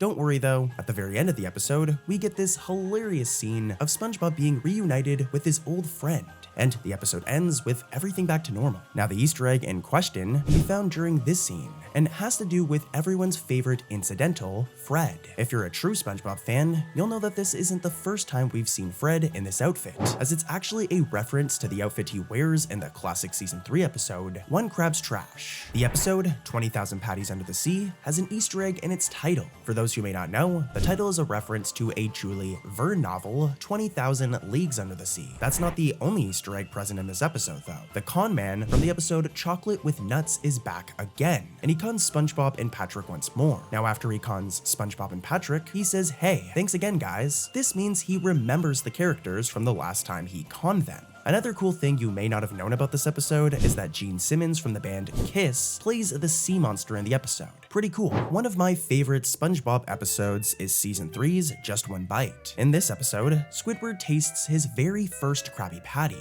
and though he lies and claims to hate them at first, by the end of the episode, we find out the truth. SpongeBob reveals that there is a patty vault hidden in the Krusty Krab that contains hundreds of Krabby Patties, and in the ending scene, we see Squidward break into this place to get his fix. Now aside from this episode, we haven't really seen the Patty Vault since. However, it does appear in the episode Mermaid Man and Barnacle Boy 6 in the form of an Easter egg. It's only on screen for a short amount of time, but it can be found during this scene. The next Easter egg on this list comes from the Season 5 episode, To Love a Patty. This episode focuses on SpongeBob falling in love with a Krabby Patty. SpongeBob is so in love with this Krabby Patty that he saves the burger from being eaten. But take a look at the person who is about to eat the Krabby Patty. Does he look familiar to you? Well, if you're a true SpongeBob veteran, he should. This is the same fish who briefly appears in the episodes Shanghai and Krabbyland. The next Easter egg on this list comes from the episode Picture Day. In this episode, SpongeBob is trying his best to look good for his boating school picture. However, things aren't really going in the poor guy's favor.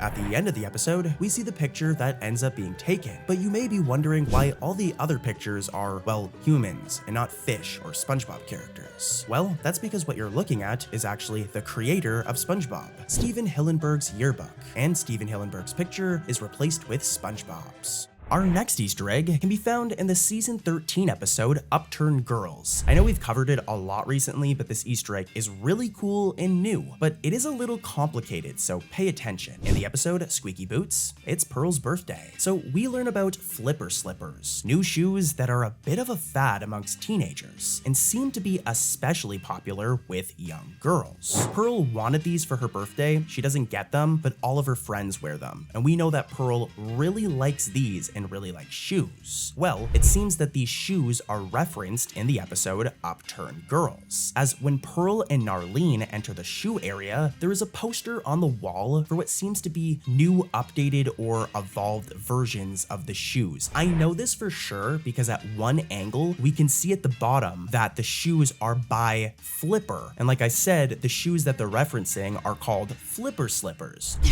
Don't forget my new Flipper Slippers, Daddy. Definitely a really cool Easter egg here. Whoever wrote this episode, this is a really cool one. One of my favorite SpongeBob episodes is Season 1's Bubble Stand, where SpongeBob and Patrick do their best to introduce Squidward to blowing bubbles. Squidward really struggles at first, and boy is it hilarious to watch. But the episode's best moment, in my opinion, is when SpongeBob rotates his body to demonstrate and repeats the sentence, "Bring it around town." I mean, come on, if you're a longtime fan, then you know exactly what scene I'm talking about. It's iconic. Well, in the opening of the episode Mimic Madness, this iconic scene is referenced, thus making for a really cool Easter egg. SpongeBob does the exact same thing and even says, "Bring it around town." Whoa, you tell him, Mr. Krabs! Bring it around town! Yeah!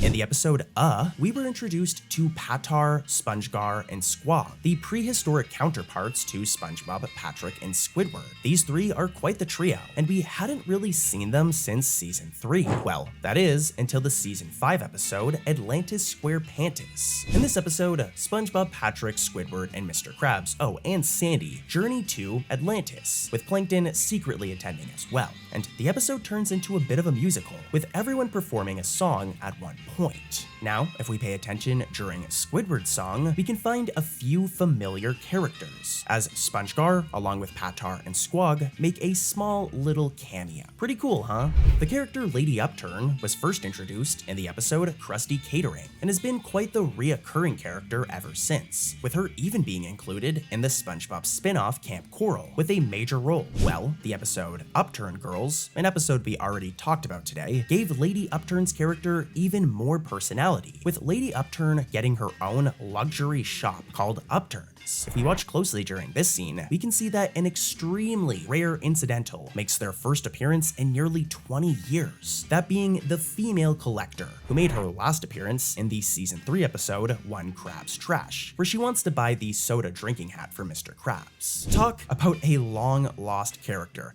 Our next Easter egg can be found in the season 12 episode, The Nitwitting. There are actually a few found in this episode, so let's just get right into them. As SpongeBob mopily walks through this alley, there are a bunch of references to older episodes. My favorite of the bunch is this graffiti drawing of Doodlebob referencing the iconic season 2 episode, Frankendoodle. More importantly though, is this graffiti reading Squidward Smells, as this is a reference to one of my personal favorite SpongeBob episodes, Sailor Mouth. There are a few other small references, but these two are definitely the best of the best. Leave a comment down below letting me know any that I missed.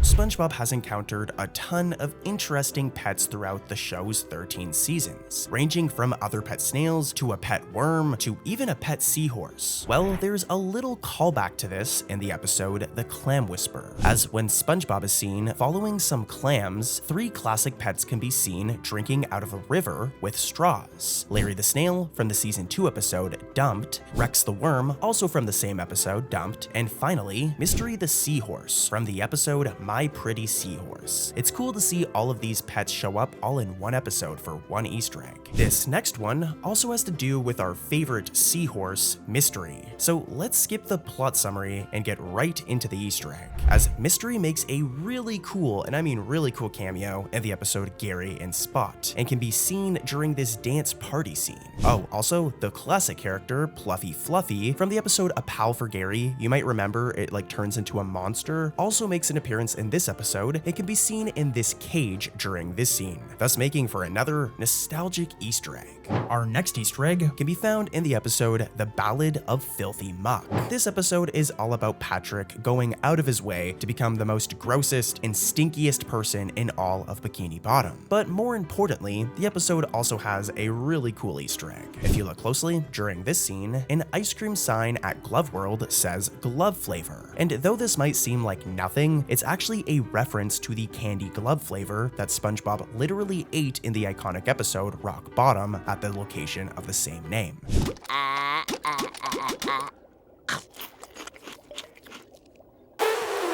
Ew, glove flavored. So I guess this next one is less of an Easter egg and more of a theory. In the episode Food Con Castaways, SpongeBob and the gang find themselves lost in a random forest. Now throughout the episode, the forest isn't given an actual name, but a lot of people online speculate that this could be Kelp Forest, the same forest from the iconic season 3 episode Club SpongeBob. We don't know for sure, but if you need some more proof, it seems the title card for Food Con Castaways is taken from a background scene of Club SpongeBob. Another cool Easter egg can be found in the episode Biddy Sitting. Well, to be honest with you guys, the entire second half of the episode is essentially an Easter egg, as it features 2 classic characters. In the episode Chocolate with Nuts, SpongeBob goes door to door with Patrick, lying to people about their magic chocolate bars, and eventually come across this dynamic duo, Incidental 87, aka Mary, and her mother. Well, Mary has shown up a few times over the years since her debut, but her mother has been absent ever since Chocolate with Nuts, that is, until a few years ago, as she plays a major role in the episode Biddy Sitting, and it is a major nostalgia trip. SpongeBob Season 5 isn't a bad season, but it definitely isn't the best. However, there is one Season 5 episode that I actually really enjoyed, and that's The Donut of Shame. This episode is very short, I think it's only 4 or 5 minutes, but it's sweet and features a hilarious plot where Patrick panics due to accidentally eating SpongeBob's donut after a late night of partying. Well, this episode is referenced in the Season 9 episode, The Executive Treatment. It happens very fast, but during this scene, Patrick begins to freak out about the donut before, well, being insulted by Squidward. This one you kind of have to hear it for it to really make sense, so I'm going to show a clip. But I've never wanted anything so much in my whole life! Since this morning when I wanted a donut and I ate that donut, and it was great! A lot of that donut is still on your face.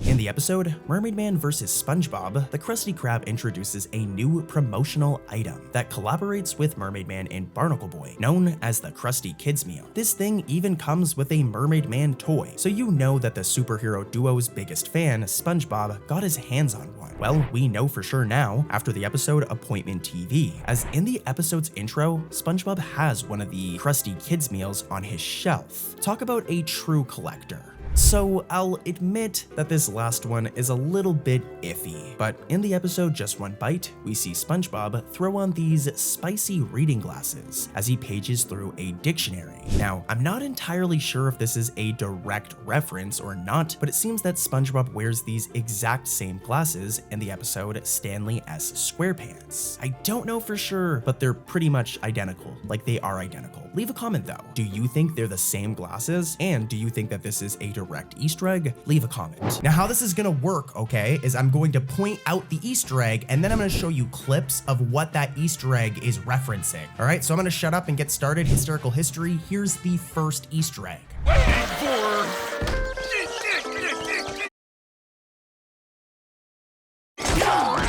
Please. That's really cool. So as you just seen there, King Neptune's crown from the first 2004 SpongeBob SquarePants movie appears in a glass case at the museum entrance. A really cool reference to literally the best SpongeBob movie, just saying. Here's Easter egg number 2. Wow! A genuine antique rock! The pioneers used to ride these babies for miles! I love this one. I'm not 100% sure if this is an intentional Easter egg, but I also really do think it is. As you've seen in Pizza Delivery, SpongeBob makes a comment about being able to ride a rock, and then he literally even rides the rock in the episode. And it seems this is referenced in Hysterical History, because as you guys just heard, SpongeBob looks at this antique rock and says that the pioneers used to ride these babies for miles, and the rock is even rideable just like in Pizza Delivery. So cool. Let's keep it going though. More Easter eggs are coming up. A gazillion years ago, Bikini Top was hit by a humongous anchor.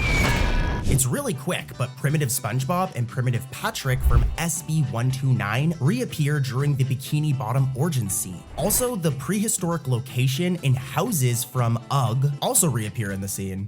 Pioneers have to watch out for those dirty, stinky outlaws. It's the Grungy Gang! Ooh, I knew something smelled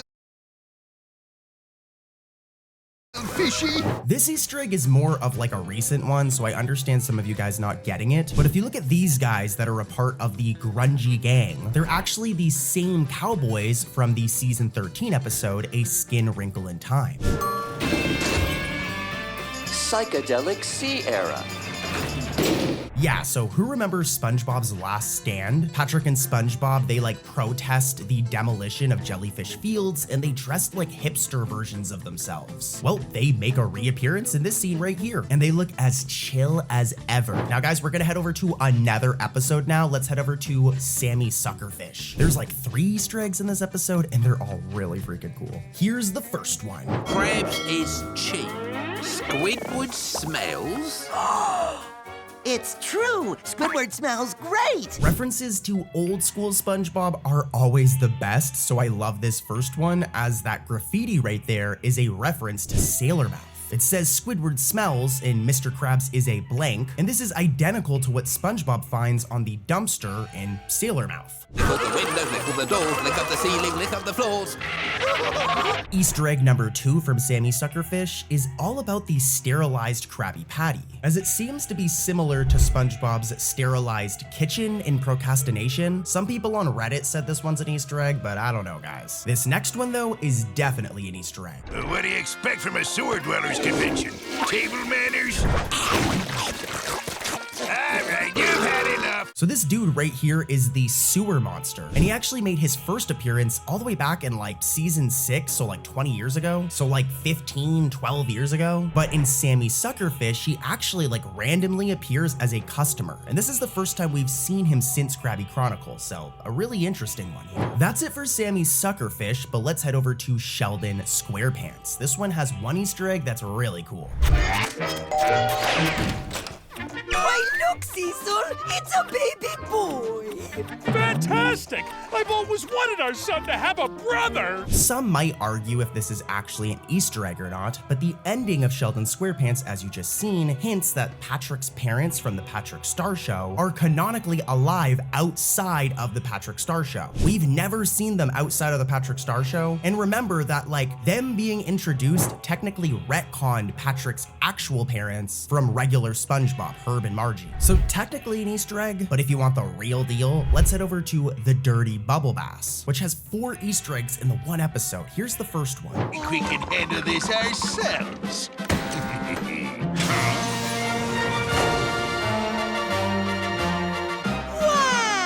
This is really cool. So back in Mermaid Pants, which isn't the oldest episode, but it's still already around like 10 years old. But in this episode, it's revealed that Mr. Krabs is actually a comic book fan, which I'm gonna be honest with you, is not very like accurate to his character. This dude used to serve in the Navy. When was he ever reading comics? But anyways, Mr. Krabs' superhero room that was first introduced in Mermaid Pants reappears in his office in this episode. This one goes really back to Krusty Krab training video, one of my favorite SpongeBob episodes, as in this episode, we see this please wash your fins sign right here. Now, we literally haven't seen this sign since that episode, but we do see it in the Dirty Bubble Bass right here, making for a cool reference.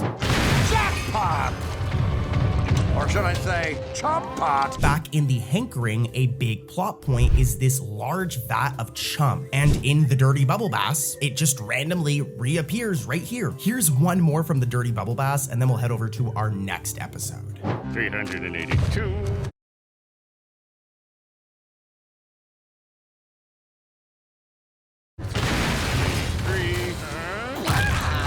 Did you catch it? Well, the kitchen sign from the classic episode Welcome to the Chum Bucket reappears in that same chum vat scene. Now, these 4 were awesome, but they've got nothing on the Easter eggs in Squidiat Box. Here's the first one. Oh, not bad. A jungle safari could be fun. When Squidward imagines himself in a safari outfit, this is actually a reference as he wears the same safari outfit that he wore in Yellow Pavement. Well, the hat's the same, so this one might be a reach. Let me know what you guys think in the comments. It's kind of similar. Next up, we've got the episode Bassword. Here's Easter egg number 1. Old Man Jenkins has a plane!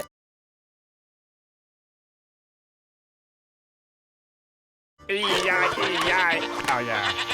This one is so cool. So if we go back to, I believe, season 3, we have the episode, The Sponge Who Could Fly. And in this episode, SpongeBob wants to fly like the jellyfish. And when his pants get like inflated, he actually like kind of flies. Now, there's a running gag in this episode about Old Man Jenkins and his plane, as you guys seen in the clips, all right? Well, this exact plane from The Sponge Who Could Fly reappears in Bassword.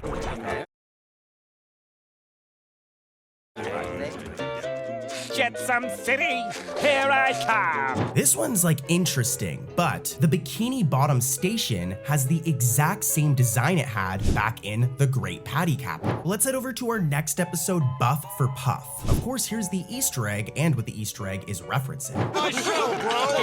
Whoa, Mr. Krabs, looking good. Was that Larry? All right, if you aren't a massive SpongeBob nerd like I am and tapped into the SpongeBob universe, you might not get this one, but as some of you probably know, there's a SpongeBob spin-off show called Camp Coral. Both Moe and Craig Mamilton appear weightlifting together, which is also a reference to them being Frigate Captain members back in Camp Coral as well. So yeah, here's Easter egg number 2 from Buff for Puff. This was a mistake. Abandon Jim! You can do this, Mr. Krabs. Do it for Mrs. Puff. SpongeBob's gym outfit in this shot right here is the exact same one he wears when exercising with Gary in Gary's Got Legs. Let's head over to Single Cell Defense and talk about the Easter egg I found in that episode.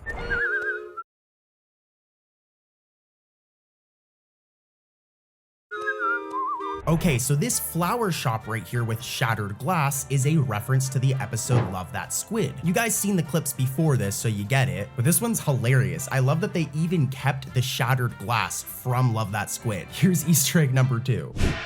Congratulations, Plankton! But remember, This technique is to be used strictly for self-defense. Oh, of course, Sensei Sandy. This one's kinda weak, but I'm gonna include it anyways. But as you heard, Sandy tells Plankton to only use self-defense for good, which is exactly what she told Squidward in Squid Defense. Karate ain't for revenge. It's a delicate art that helps you protect yourself. So maybe an Easter egg here, and even if it is one, it's kinda lame, so let's head over to one that's actually really good. I'm talking about Jolly Lodgers. Here's Easter egg number 1.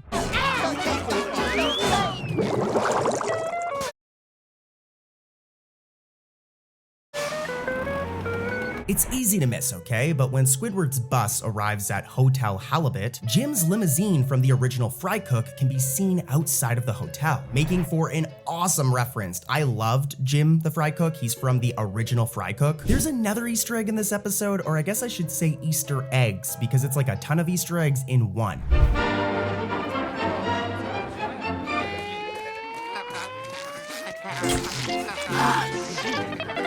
There are numerous references to the episode I'm Your Biggest Fanatic. In I'm Your Biggest Fanatic, we learn that SpongeBob is obsessed with Kevin C. Cucumber, who's like a famous jellyfisher, and he attends a jellyfishing convention where we see Dr. Manowar and the Jelly Spotters. And all of these characters reappear in Jolly Lodgers. Anyways, next up is Star Robics. This is a season 3 episode of the Patrick Star Show, and I will say season 3 is like really good. Season 1 was like alright. It felt like it was made just for the purpose of a spin-off show, but season 3 is like really good, dude. But anyways, here's the first Easter egg from this episode.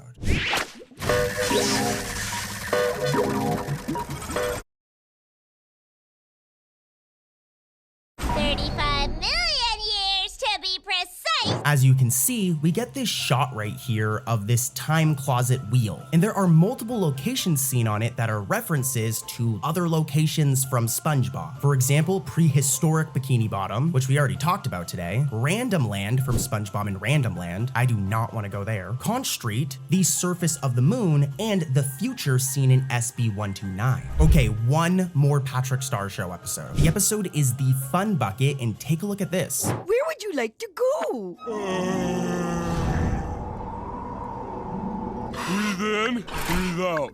Breathe in, breathe out. Yeah, that right there is Patrick's Department of Thoughts, which was originally seen in a season 6 SpongeBob episode. The episode is titled Chum Bucket Supreme. All right, back to regular SpongeBob. I know that's what you guys really want. Let's do the episode Ma and Pa's Big Hurrah, another season 14 episode, which is all about SpongeBob's mom and dad making their first reappearance in a couple of episodes. That isn't the Easter egg though.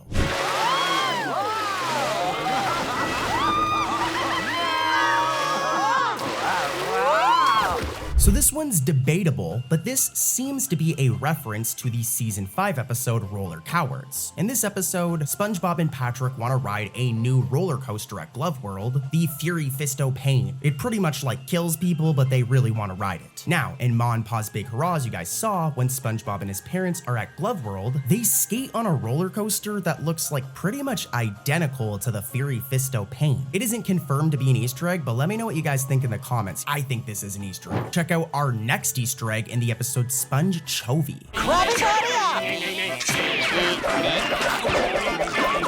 What a cool reference to the first ever episode of SpongeBob. It's not exactly identical, but it's very close, with SpongeBob sending numerous Krabby Patties out to anchovies just like he did in Help Wanted. All right, let's head over to Tango Tangle. It's all about Plankton and Karen taking dance classes, and they actually are kind of good, like they kind of slap, but I mean, come on, we're here for Easter eggs.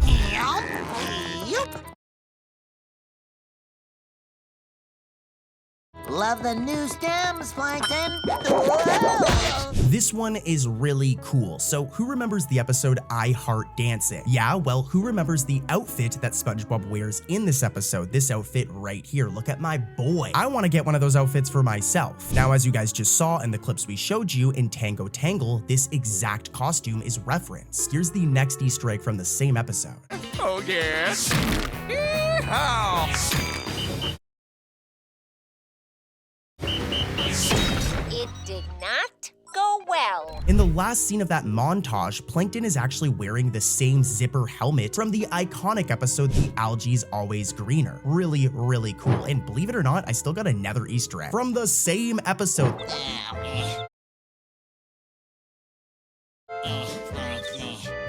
Alright, so last one from Tango Tangle, and then we're heading over to another episode. Anyways, this one is really special. So back in the episode Artist Unknown, Squidward over here teaches like an art class, alright? It doesn't go as planned, but the art classes take place at this place right here, the Adult Learning Center. Now, we haven't seen this location for years, like literally since Artist Unknown, so over 20 years. But look, in Tango Tangle, it briefly can be seen in this shot right here, making for like a heartwarming, nostalgic Easter egg. Really cool, and we've got plenty more like this coming up, so let's head over to our next episode. Next up, we've got 2 Easter eggs from the episode very strangely titled Necro Nom Nom Nom Icon. And as weird as the title is, the episode's plot is actually really cool, with SpongeBob getting a magical spell book and him just causing all sorts of chaos. It's a good episode, but that's not what we're here to talk about. Here's the first Easter egg. Let's see if you guys can catch it.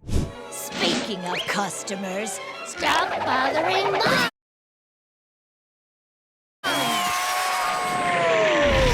Okay, so who remembers the episode Squeaky Boots? In this episode, Mr. Krabs is being a cheap father and decides to gift his daughter a pair of squeaky old boots. Pearl is obviously unhappy about this, but anyways, these squeaky boots are referenced as look, when Mr. Krabs is kicked out of a fish's cafe, he's kicked right in his big old butt with one of those squeaky boots. I definitely think it's the same boot. Whoops, pardon me. What a polite little hunk of cheese. This one's blatant because it's not like some cameo or a character hidden in the background, but if you remember the episode Scavenger Pants, we were introduced to this lady right here, the Sand Witch. Now, we haven't seen her in a long time. It's been quite a while since we've seen this lady, but that all changes in Necro Nom Icon, whatever the episode's called, because look, she actually has a very prominent role in the episode. Really cool. Next up, we have Dr. Smart Science. We now return to one of my favorite scientific topics, astronomy. Okay, so back before your mom and sister started obsessing over astrology, Squidward over here was a big fan of astrology. Like, my boy was a crystal girly, as back in 2000 and 2001, there was this series of shorts called Astrology with Squidward that would air on Nickelodeon during the commercial breaks in between shows. Okay, so the history lesson is done now. Now we can break down the Easter egg, as despite not being referenced or talked about for years, Astrology with Squidward was actually referenced in this episode, Dr. Smart Science. As look, Patrick has a wheel with various SpongeBob characters representing the astrology signs. And to really show that this one is 100% a reference, some of the signs, for example, Leo, I'm doing a side-by-side, are even the same. But let's get back to something that a lot of you guys will actually catch, all right? Because like I said, this one was kind of a deep cut. Here's Easter egg number 2. How does that work?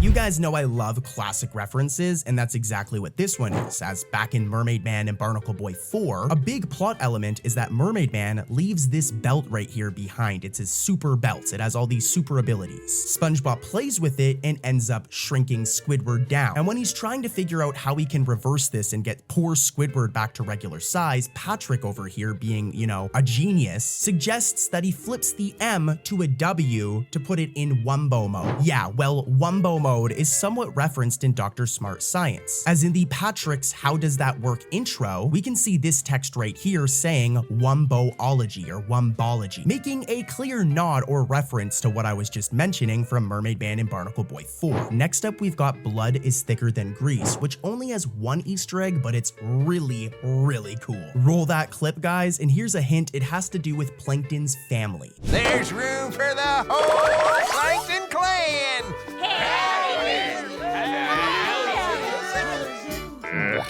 Hello.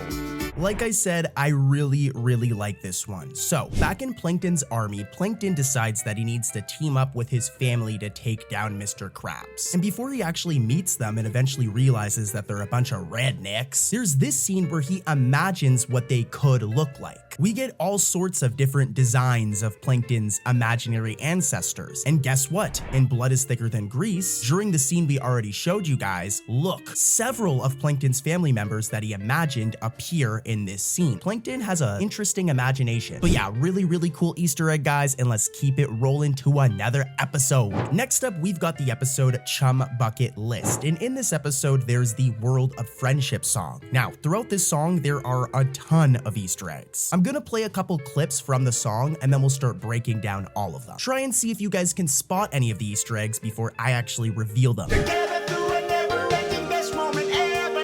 Really cool. So during this shot right here of SpongeBob and Patrick's designs were actually storyboarded to channel the style of the first ever episode of SpongeBob. So they were actually drawn in a way where they look like season 1 versions of them. And we've got another one from this episode that happens after the song or after the montage. Roll the footage. Friendship.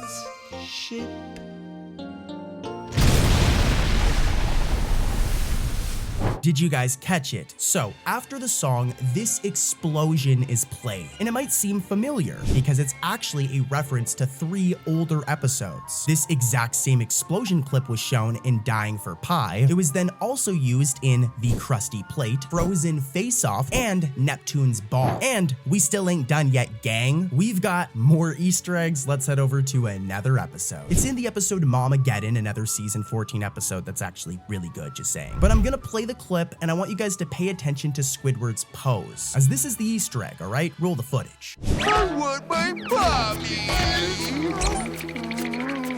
Did you guys catch it? If not, don't worry. I do think that this one is kind of a reach. I'm only including this one because the internet, the SpongeBob community has really decided that this one is an Easter egg. But supposedly, the pose that Squidward makes when he, SpongeBob, and Mr. Krabs whimper on the floor is a reference and is identical to the one he did in the episode Immunity on the Krusty right here. Also in the episode Out of the Picture in this scene. But guys, it's time to end this video off with a bang. Like I said, I saved the best for last. Here's our next episode. Coming in hot is the episode Pet the Rock, and this episode has so many Easter eggs. I don't know if we're gonna be able to cover all of them, but we're gonna cover as much as we can. We can stop at the pet store on the way. Do any of these pets pique your fancy? This one's really cool. So first things first, this worm right here seems to be a reference to Wormy. This crab right here, though, is 100% an Easter egg, as it's the exact same one from the episode Whatever Happened to SpongeBob. If we look right here, we can see sea chimps from the episode King Plankton. If we jump over here, we can see the sea whelks, referencing the episode Whelk Attack. If we pop over here, we can see Mrs. Puff's peanut worms from the episode Growth Sprout. There's also the earworm over here from the episode of the same name, Earworm. We can't forget about the sea bunnies over here from Bunny Hunt. And of course, we've got Pluffy or Puffy Fluffy, the cute thing that eventually tries to eat Gary from the episode A Pal for Gary. Crazy, dude. That's like 6 in 1 scene. Wild. First up is the season 12 episode, The Hankering, which has 2 really cool Easter eggs, especially if you're a big SpongeBob fan, especially if you're a fan of the older seasons. Here's the first one, and here's a little hint. This one has to do with the SpongeBob movie, the original one. Roll the footage. Sal, I'm feeling hungry tonight. How's about another plate of chum? That was my last plate of chum ever! I'm moving to Shell City to make it big in the pictures. Did you guys catch it? Well, all right, Shell City, which is a location from the SpongeBob SquarePants movie, is actually mentioned by Sal when he says that he moved there to become a movie star, which is really cool because the SpongeBob SquarePants movie is back in like 2004, and this is a season 12 episode. So it's awesome that the current writers still will pay homage to the older seasons and movies. And here's another Easter egg from the same episode. Oh, come on, there's gotta be some chum in here somewhere. Hello? I, lost my shoe.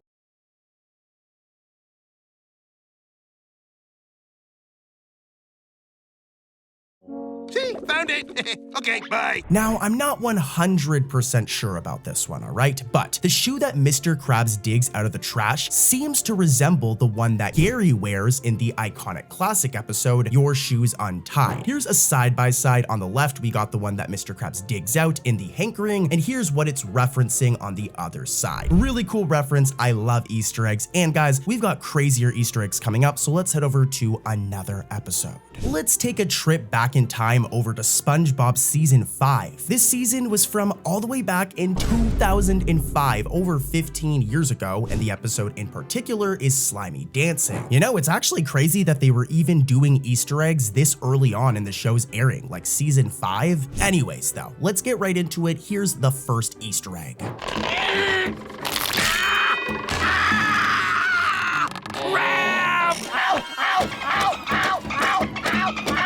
I I love this one. Who remembers the episode Sailor Mouth from back in the day? In this episode, SpongeBob and Patrick come across sentence-enhancing spicy words, which are pretty much swears, all right? They're saying inappropriate words, and whenever they're said, we hear like this dolphin chirping sound effect. Listen for a second. Hello, Patrick. Lovely day we're having, isn't it? This day is particularly lovely. Well, this is referenced in Slimy Dancing, as when Squidward starts getting the cramp, we can hear this dolphin chirp in the background, which is most likely due to him swearing due to the pain from the cramps, which is awesome. And by the way, fun fact, this was the second time the dolphin chirping swear noise was used for censorship over swearing. It hasn't actually been done since Sailor Mouth, so awesome reference to OG SpongeBob. And baby, we've got more. Let's keep it moving and head over to another episode. We're gonna be having a lot of fun today, guys, especially if you're a big fan of SpongeBob history. This next one's pretty neat. Now, I don't use the word neat often, but this one's more of like a fun fact. It's still an Easter egg, but you guys will really like this one. In the episode Buried in Time, we get a real-life city imagined by Patrick, all right? Take a look at the clip. What do you think Bikini Bottom will be like in the future?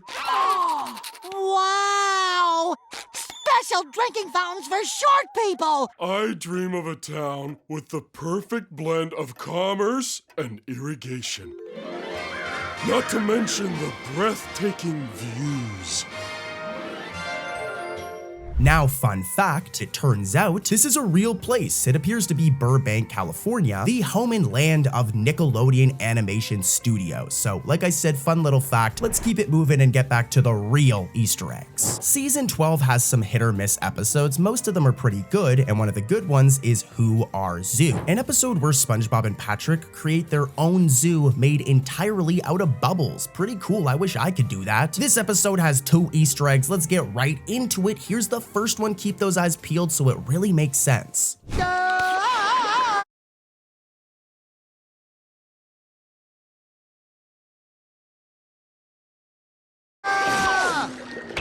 Now here's the thing for this one, if you got it, then you've watched a lot of SpongeBob, as it's a very specific reference that you'll only get if you watched the classic episode, The Thing. In this episode, Squidward gets covered in cement, and then everyone starts to think that he's some sort of creature. Of course, it's just Squidward covered in cement, but it gets so bad that the SWAT team comes in because of Patrick, and they take him to the zoo. More importantly, though, they keep them in this new area known as the Species Unknown area, since they don't know what Squidward is.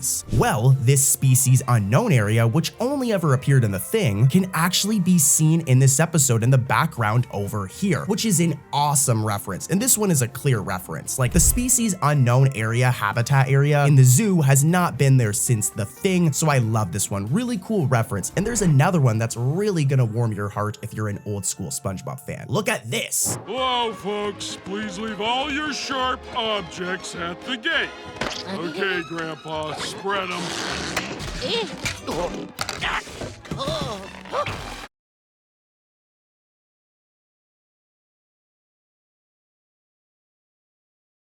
Yeah, I love this one too. A pencil that resembles the magic pencil from the Frankendoodle episode. You know the episode with Doodlebop. Here's a quick clip.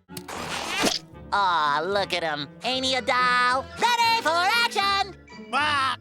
Quack! And the episode Doodle Dimension. Here's another quick clip. SpongeBob! Patrick, I'm right here.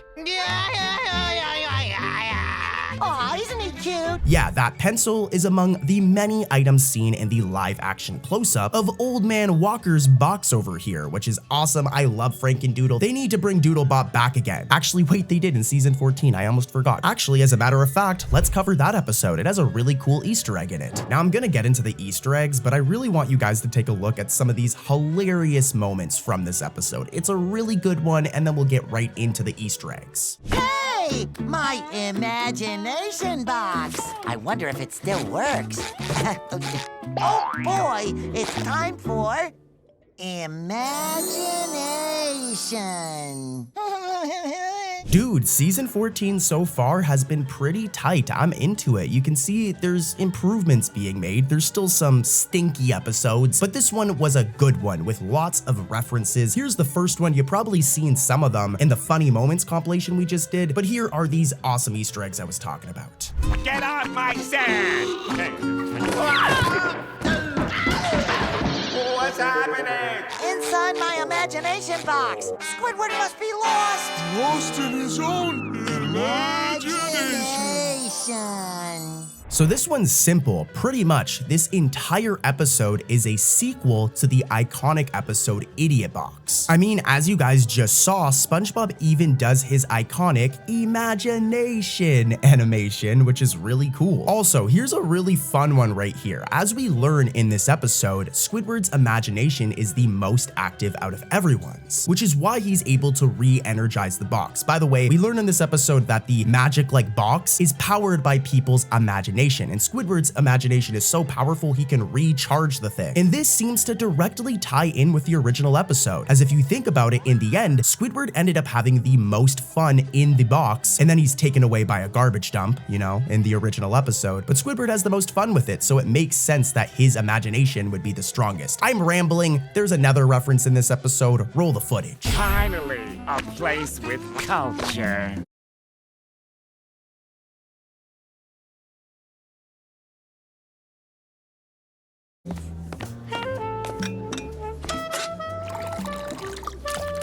So back in the episode Mind the Gap, we were introduced to the Jazz Club, all right? And what's really important here is I want you to take a look at all of the patrons inside of it from the original episode Mind the Gap. Take a look at everybody inside, as some of these exact same people appear multiple seasons later in Squidiat Box when this episode returns to the Jazz Club. So really fun reference right here. Like, here's a side-by-side of some of the characters appearing. Love references like this. And let's keep it moving. We've got more Easter eggs coming up, baby, let's go. Next up is Squid Defense, and this one has a really weird Easter egg. Before we get into that though, I want you to take a look at some of these funny moments of Squidward learning karate. It's hilarious. We're gonna get right into the Easter egg afterwards, so stay tuned. It is me, a big scary miscreant. Take this! Think that's gonna stop me? Okay, it's Easter egg time, baby. Roll the footage. This one's very obscure. Come on, Squiddy, give it the old roundhouse. All right. Hi-ya!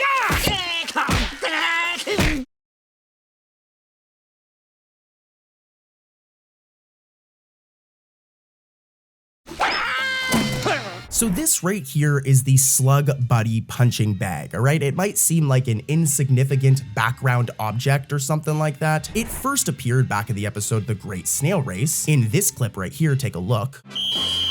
Come on, Gary, move it. Up, down, faster, go. It then appeared later on in the episode The Way of the Sponge when SpongeBob is trying to get his black belt. Take a look at this clip.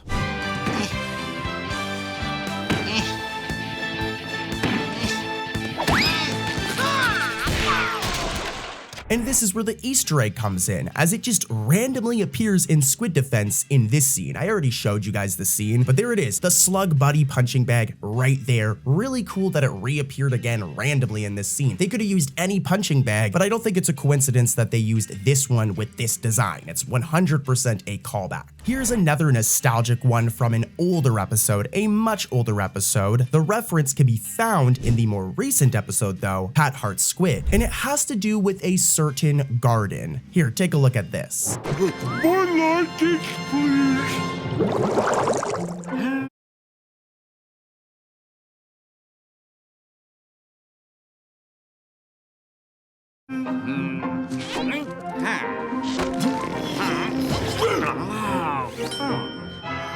Did you catch it? Cause it's a special one. So back in the episode Truth or Square, as you guys seen, Squidward gets his garden, all right? And he loves this thing. And look, in Pat Heart Squid, it reappears during this scene, which I love. I love that for my boy Squidward getting his garden back. Let's head over to Gary and Spot, and it references a classic episode from season 2, that being the episode Dumped. In this episode, SpongeBob gets his little heart broken when his pet snail, Gary, wants to spend more time with Patrick than himself. So, to try and make little Gary jealous, SpongeBob gets a new pet snail named Larry, who is not only a lot uglier, but a lot meaner too. Like, this snail just sucks. At one point, SpongeBob lets him sleep in his own bed and he just ruins his bed. Now, since the episode dumped, Larry has pretty much disappeared from the series, but he did pop up recently in the form of an Easter egg, as when Gary frees all of the creatures from the animal shelter in the episode Gary and Spot, Larry is one of them, thus making for a fun little callback to the show's second season, one of my favorite seasons. In the iconic season 2 episode Sailor Mouth, SpongeBob and Patrick learn some new spicy swear words from a dumpster outside of the Krusty Krab. Though they're told by Mr. Krabs not to use these bad words, they eventually ignore the old man and get themselves into some trouble. Well, Patrick gets SpongeBob into trouble when he goes to snitch on him. Before all of this happens though, we're given this iconic scene, like this scene is iconic, where SpongeBob and Patrick play a board game called Eels and Escalators, and it makes for a really funny scene. Well, 10 seasons later, in the episode Bubble Bass's Tab, I think it's a season 12 episode, this board game, Eels and Escalators, is referenced, with it appearing on SpongeBob's internal shelf of games. Oh, the 3 deadly challenges! I got this game! Where is it? Game of Strife, Shoots and Bladders. Oh, here it is! As you guys know, I'm a major fan of the Steven Hillenburg era of SpongeBob, so I loved this little nod. The season 10 episode, SpongeBob's Place, has a good plot, but I think the biggest thing this episode is known for is all of the wild Easter eggs. Now, I'm not going to cover this scene, which has like 8+ Easter eggs all in one shot, like holy cow, as we've covered it quite a few times already, but I did find another one, and it's spicy. Hey! I see the problem! SpongeBob's not in the kitchen!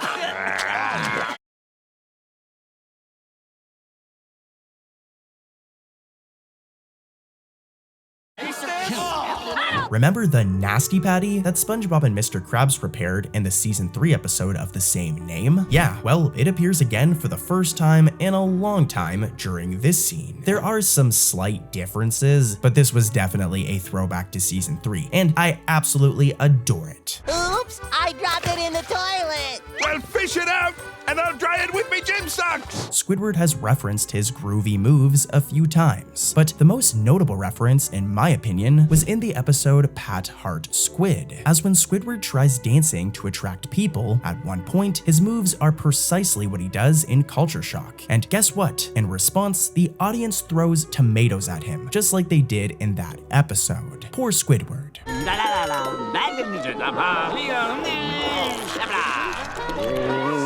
Another classic SpongeBob episode that I loved as a kid was Season 2's Sandy, SpongeBob, and the Worm. This episode was pretty darn epic, with SpongeBob and Sandy teaming up and going on an adventure to find the Alaskan bullworm that has been terrorizing Bikini Bottom. Now in the end, they succeed and manage to lunge the thing off of a cliff, and for a while, it seemed like this would be the last we'd see of the Alaskan bullworm. That is, until the episode My Leg, as during the montage where SpongeBob is trying to purposefully damage Fred's leg, Fred sprinkles salt over his leg, then SpongeBob rings a bell, and the Alaskan bullworm slithers over to Fred. Pretty cool, huh?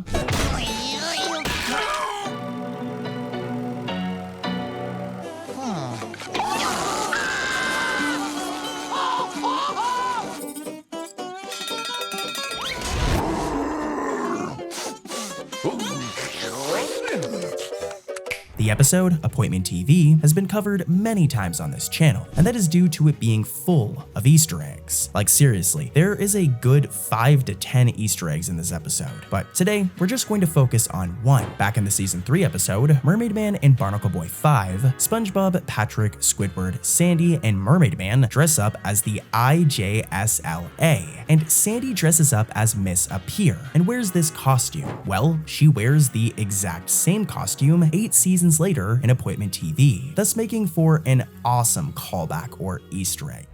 He may be half a mermaid, and he may be half a man, but to us he's more than a hero. He's our mermaid man. Back in the classic episode, Chocolate with Nuts, SpongeBob and Patrick struggle with their newly founded door-to-door chocolate bar business. That is, until they come across this Barnacle Chips billboard, which inspires them to be a little more business savvy. Well, it actually inspires them to start lying to people, but yeah, well, as crazy as it sounds, this billboard has popped up quite a few times over the years as an Easter egg, with its most recent appearance being in the episode Teacher's Pests. Don't get me wrong, this is totally a really cool Easter egg, but I do find it funny that it's just a simple billboard. Nonetheless, I love classic references like these, so I hope to see it again in the future. Eat Barnacle Chips, they're delicious. They are most certainly not delicious. Not the way I use them. One of my favorite classic or iconic SpongeBob episodes is Season 3's Krusty Krab training video, an episode that parodies fast food training videos from the 90s and does a very good job at doing so. Now, as a kid, I absolutely loved this episode, so I was really happy when it got referenced in the episode Appointment TV. In this episode, a rare episode of Mermaid Man and Barnacle Boy is going to air on TV, and SpongeBob wants to record it. So at one point of the episode, we see him set up his VHS to record, and he looks at his tape collection to tape over a tape and record the show. And it seems that one of these tapes is the Krusty Krab training video, thus making for a really heartwarming and cool Easter egg. Sounds like a lot of... Hoopla! Sounds like a lot of... Hoopla! Sounds like a... Hoopla! Hoopla! In the episode Nasty Patty, another classic SpongeBob episode, this episode is a banger. SpongeBob and Mr. Krabs are confronted by a health inspector who wants to try everything on the menu to see if everything is up to the health code. This guy's name is Health Inspector Yellowtail Andy, and to be honest, we haven't seen him much since this episode. He has appeared a few other times, but he's usually a different color, but recently in the episode A Place for Pets in Season 13, he made a big return, and he looks how he used to look, the way he looks in Nasty Patty. This was a really cool reference, and it's awesome to see such an iconic character return to the show, even though it was a fairly minor cameo. But anyways, here's a clip of both appearances with audio. I'm going to need you to bring me one of everything on the menu. Fresh sludge pudding. More diet red tie. Some fried Please, gentlemen! Leave me to finish my work in peace. Hold it right there, Krabs.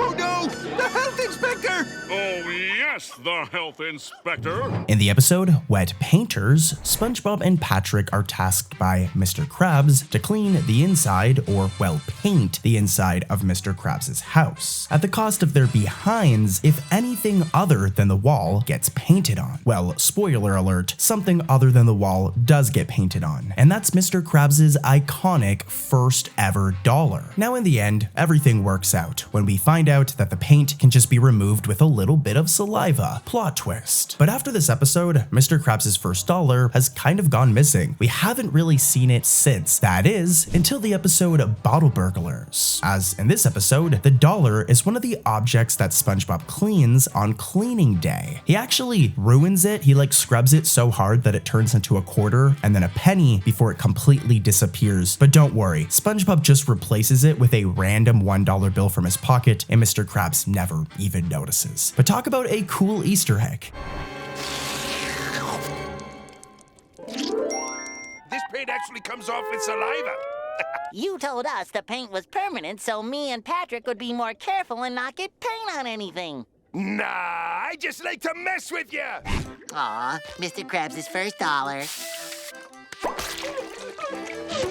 How many what?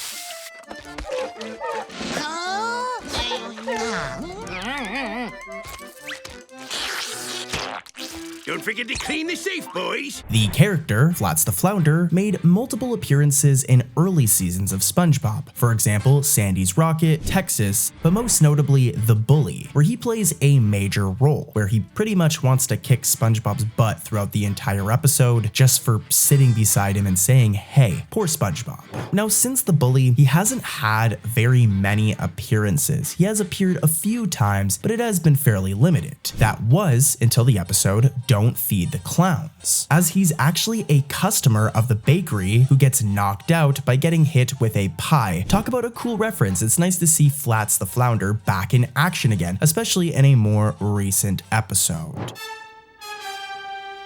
SpongeBob, I can't believe you beat up a new student. I'm going to kick your butt! In the episode, Captain Pipsqueak, Plankton comes up with the ultimate plan to join the League of Evil so that he can take over the world and, of course, steal the Krabby Patty secret formula. Well, in order to do this, Plankton has to do an addition, and during this scene, we see numerous villains from previous episodes show up for an addition as well. And boy, oh boy, does it make for an epic scene full of references. First up is Dennis from the first SpongeBob movie. Then there's this guy, a thug who steals the paddy wagon, also from the first movie, Dr. Negative, Squidward's villain counterpart from the episode Mermaid Pants, really good episode by the way. There's also Madame Hagfish, the Earworm, Robot Mantis, Nosferatu, Gordon the Viking, Dorsal Dan, and my favorites, the Strangler from the episode Tattletale Strangler, and Doodle Bob from the episode Frankendoodle. That is like 12 to 13 references in one scene. Crazy. Dude, sign in and wait your turn. Get out of the car, fellas! Take all your money and put it in the bag. No, Mr. Bob, I expect you to fry. I am the Strangler. I'm the Strangler. What is this? To be or line? Our next Easter egg can be found in the season 13 episode Upturned Girls, an episode we've admittedly talked about a lot recently, but only because the episode is full of spicy Easter eggs. Now, the Easter egg in question has to do with this obscure SpongeBob villain, the Atomic Flounder. This supervillain was formerly an enemy of Mermaid Man and Barnacle Boy, and made his first appearance in the season 1 episode, Mermaid Man and Barnacle Boy 2, as an old retired version of himself that gets attacked by SpongeBob. Now, since season 1, the character has barely been seen, let alone mentioned. That is until the episode Upturned Girls, as when Pearl and Narlene first arrive at Upturns, the exact same old retired version of the Atomic Flounder makes his first appearance in 20 plus years, making for a really cool little reference. If I weren't retired, I'd...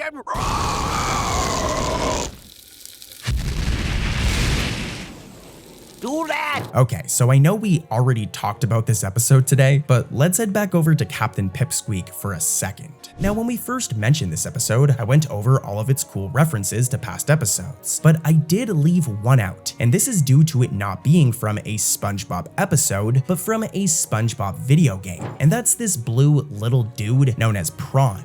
Prawn made his first appearance in the SpongeBob video game, SpongeBob Battle for Bikini Bottom. It's really cool to see Prawn make his way over to the actual TV show. I wonder though, does this mean that SpongeBob Battle for Bikini Bottom is now canon? Let me know what you guys think in the comments. I'm curious. Did someone call?